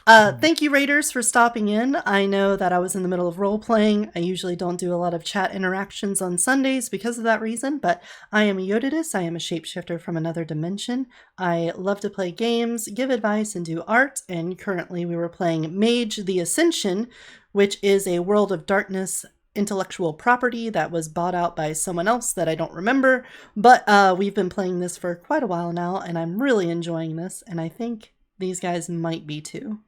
And I know you stumbled into a very weird situation, but we had a spirit that was hungry, and so our resident chef made a dish for it, and he went all out on it, focusing all his magic into it so that he can make the best dish possible. And he literally made the best cheesy potatoes the world has ever seen. That's pretty good, actually. Those look pretty fucking good. Yeah. I'm making myself hungry looking at them. Yeah, I was going with roasted God, potatoes. that looks wonderful. Oh yeah. I like Oh those. yeah. Oh my That's the good stuff. God. I'm I'm hungry. Is this within Twitch TOS to show something gratuitous? I think I like Carator's picture better. I like the color on them. Yeah. I like how they Yeah. seem. It's the good kind of roast. It's the kind of thing where you can feel the crunch and yet the soft. Yeah. I want it now. I want it. Give it to me. The texture is going to be make them. unbelievable. I don't have potatoes on hand. Go make them. Just the difficulty 10 skill check. Well, before we do that, before we all head our separate ways and in the night, let's divvy up a little bit of experience because you guys did some whooshing today. So, you all automatically get 1 point for participating in today's session, so go ahead and Huzzah! levy that to yourself. Yay. +1. Learning curve. Characters who've truly learned something new, important, or significant to the plot or their personal stories can earn a point to reflect how that knowledge has expanded their horizons. They should explain why that knowledge changed her character's world. His or hers. I think Ethan learned a lot Harry's- today, being filled in across, the entire backstory. Yeah, the entire backstory plus Harry's probably fucking dead. I just learned that. Yeah? Yeah. I would definitely award Ethan a learning curve experience point. Does anyone else have an argument for themselves? Or someone else? I know it's not exactly learning information. However, I think it's a new experience that Gemma got to lead the sermon for today. True. We did start out with Gemma having to step up and fill in Father Andrew's shoes for him, and she did that quite admirably.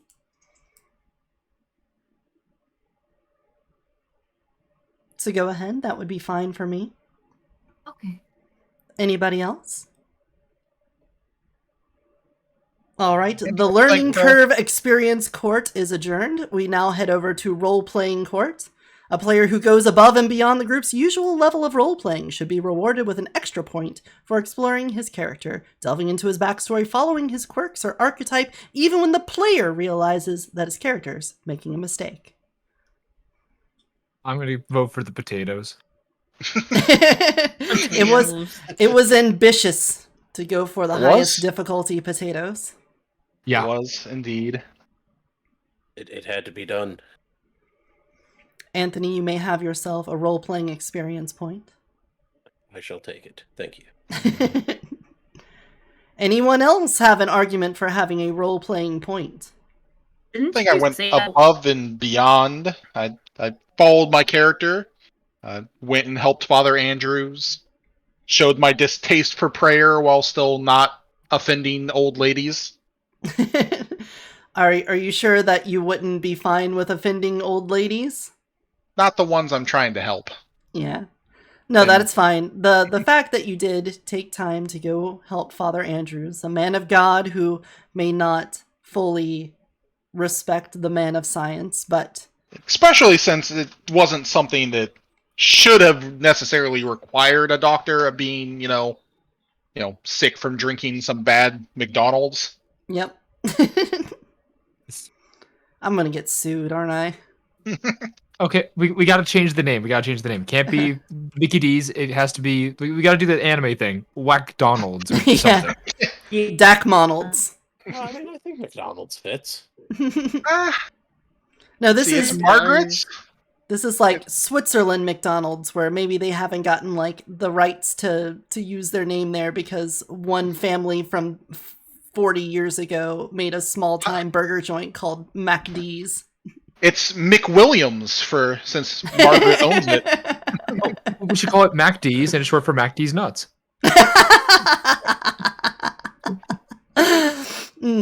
I feel sorry for anyone who has a nut allergy then. Ooh. Yeah, I know. That's probably bad. Yeah, Is that there's no one like that here. sounds like Would they can't handle these nuts. they can't? Oh, Does anyone else have an God. argument for being a role-playing experienced person? I mean, if it means anything, you did say that one of my lines should be clipped. Yes. Protect those Yeah. potatoes Which with was your cool. life. Those potatoes really helping us with XP. Yeah. Absolutely. Go ahead. It all- Your precious sanctimonious care for those potatoes did seem pretty in character for Gemma. Mhm.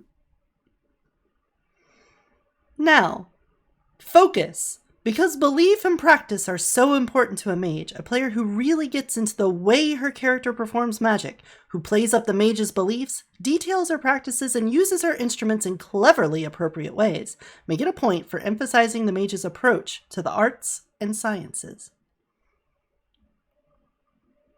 Like that, I got to do the draw the scene thing again, except this time I decided to be an artist drawing a snuff film. Is that a way to describe it? I don't know what happened to Harry, but it wasn't good. It was a snuff comic, but yes, that Oh, seems no. to fit the bill for me. Yeah, Fair I was enough. gonna. Mhm. And for any of you that are showing up late, because I know you all arrived right at the climax of the episode before the cliffhanger, we do have a playlist on YouTube that has the entire series on it in roughly 4-hour increments each time, so you can go and get caught up on the story in just a couple of days of watching videos. Mhm. The link to the YouTube channel should be down below. All right, with that, Almost anyone touched else have a focus point they want to argue for? I mean, I did my usual science stuff of mixing my magic with medicine, even if it Mhm. didn't turn out to work this time. Mm-hmm. Think I'm doing a good job of showing off my or Nicholas's general approach to magic and the like. I was able to actually stop the water for once. Mm-hmm. You stopped yourself from getting totally wet. Stop! Mm-hmm. She ended the moistness. Oh my god, you two. Well, I think all people that have made an argument so far should get a point. Anthony, do you have anything to say for yourself? No, the only time I used magic, like it was recommended by you. I didn't come up with it creatively myself. Understandable. So I Then don't feel for like I deserve it. For the last one, heroism. Does anyone feel like they were a hero today? Courageously I doing what saved needs those to be potatoes. done. He did saved save those those potatoes. He deserves He all had the hero points. strange rat spirits climbing up his pants, and yet he didn't falter at all. So yes, Heroes are folks who do deeds worth of singing about, and that sort of risk deserves rewards. You did put I your mean life those at risk. potatoes were worth singing about. Yes. We can give Anthony a heroism point then. Anyone else feel like a hero today? Nah, I need a hero. I mean, I'm I holding I out for a at least hero got us till the to morning not light. talk to Margaret and get ourselves killed. So that might have been heroic if it wasn't me trying to save myself. True. But not true, because it's about self-sacrifice and you were avoiding risk. I mean, I was trying to stop the other people from dying too. Yeah, Yeah, I can't I'm- think of anything about self-sacrifice. Mm. Well, in that case then, I believe that we did not reach the conclusion of the story, at least for this small arc. So we will not be delving into any of those other points. So think about what you might want to spend those points on. We could have a little bit of downtime soon. I know that you guys are under the gun with the current situation with the contract, so you might not want to take excessive downtime, but there might be some need for you guys to grow in strength in order to get this done as well.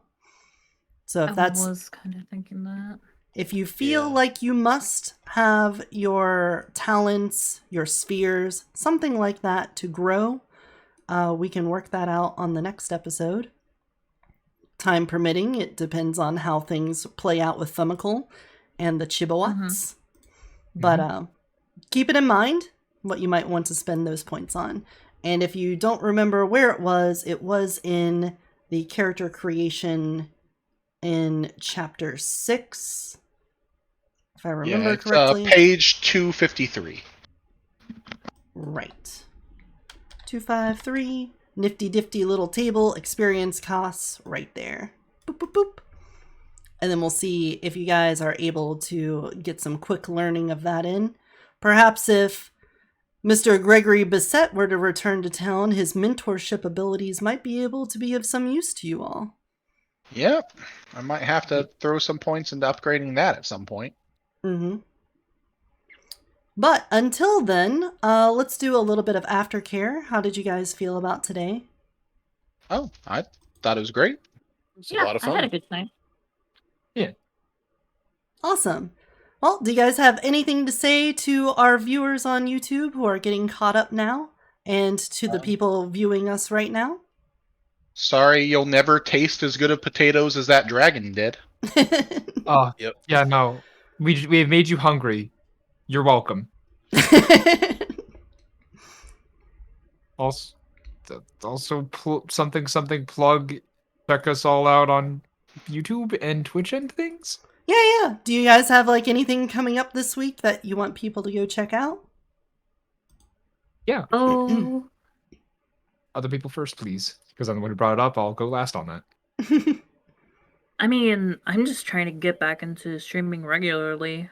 So I'm gonna be trying to stream throughout the week.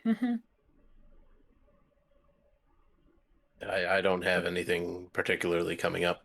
I no longer, power wash streams are done. No. Yeah, I know, but there's. Wow. Are you going to pick up only like so much I can do talking about power washing while in a Speedo. Can you like pick up Farming Simulator or Trucking Simulator? Or? Well, actually, I picked up. I think instead of power washing, I'll be doing House Flipper. Hey, there you go. That can also be done in Speedo. Yeah, I was going to say that's in a Speedo too, right? Yeah. It wasn't going to be. Maybe I will put in a point redeem to switch to the Speedo model. All right.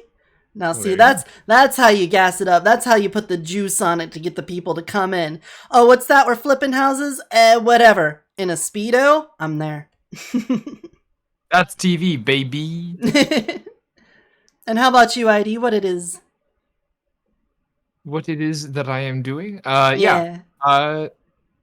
Across Twitch, YouTube, and everything else, I'm still making stuff. I'm still streaming stuff. Wednesdays, 8 p.m. EST. Sundays, 12 p.m. EST. Usual time on Twitch. YouTube, still uploading clips and stuff. So expect more shenanigans in that way.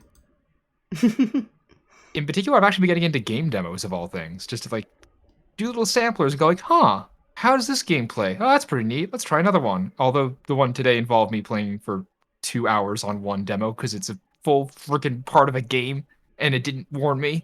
So. Hey, that's some good content though, I'm sure. I got at least 3 cool moments that I noted where I'm like, I gotta clip these. There I you go. love the Steam demo fests. They've been so great. They're so good. My only worry is that some of them I'm like, should I play these on stream or will Twitch go, that's totally real blood, please go away forever? Because I'm like, oh, some of these are like, oh god. Project Downfall might be the next one up, and that looks like John Wick on steroids crossed with Hotline Miami in first person, which seems pretty cool. So look forward to that. Yeah, that sounds neat. Yeah.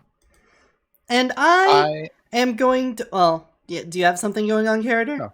No, I was going to say, and I, of course, have nothing to do since, I don't have a YouTubes or a Twitch, but please turn into these lovely people's stuff. They might eventually invite me onto their stream one day if you have any reason to like my content, which God forbid that you do. Funnily enough, you hadn't brought it up before. Do you want to plug like a local library or something? I mean, if you're ever at a local library, please go to it. They could use all the help they can get at this trying time in the country. And for me, I am going to be playing Hunt tomorrow with Thrav and Alpaca Snack Pack, who have been on the stream multiple times. We're going to have a ton of fun getting into the bayou, and I'm sure dying over and over and over again. Might also have something random happening on Wednesday I didn't plan on. My schedule kind of got messed up when something had a wrench thrown into it, so just keep your eyes peeled. I'll have it posted on Twitter when I get things hashed out. Otherwise, I think that's where we're going to be. So with that, thank you guys for stopping in. I appreciate you hanging out with us as long as you did. If you enjoyed it, give it a thumbs up. If you want to see more of this in the future, subscribe to the channel. And until next time, take care of yourself and take care of those around you. Bye-bye.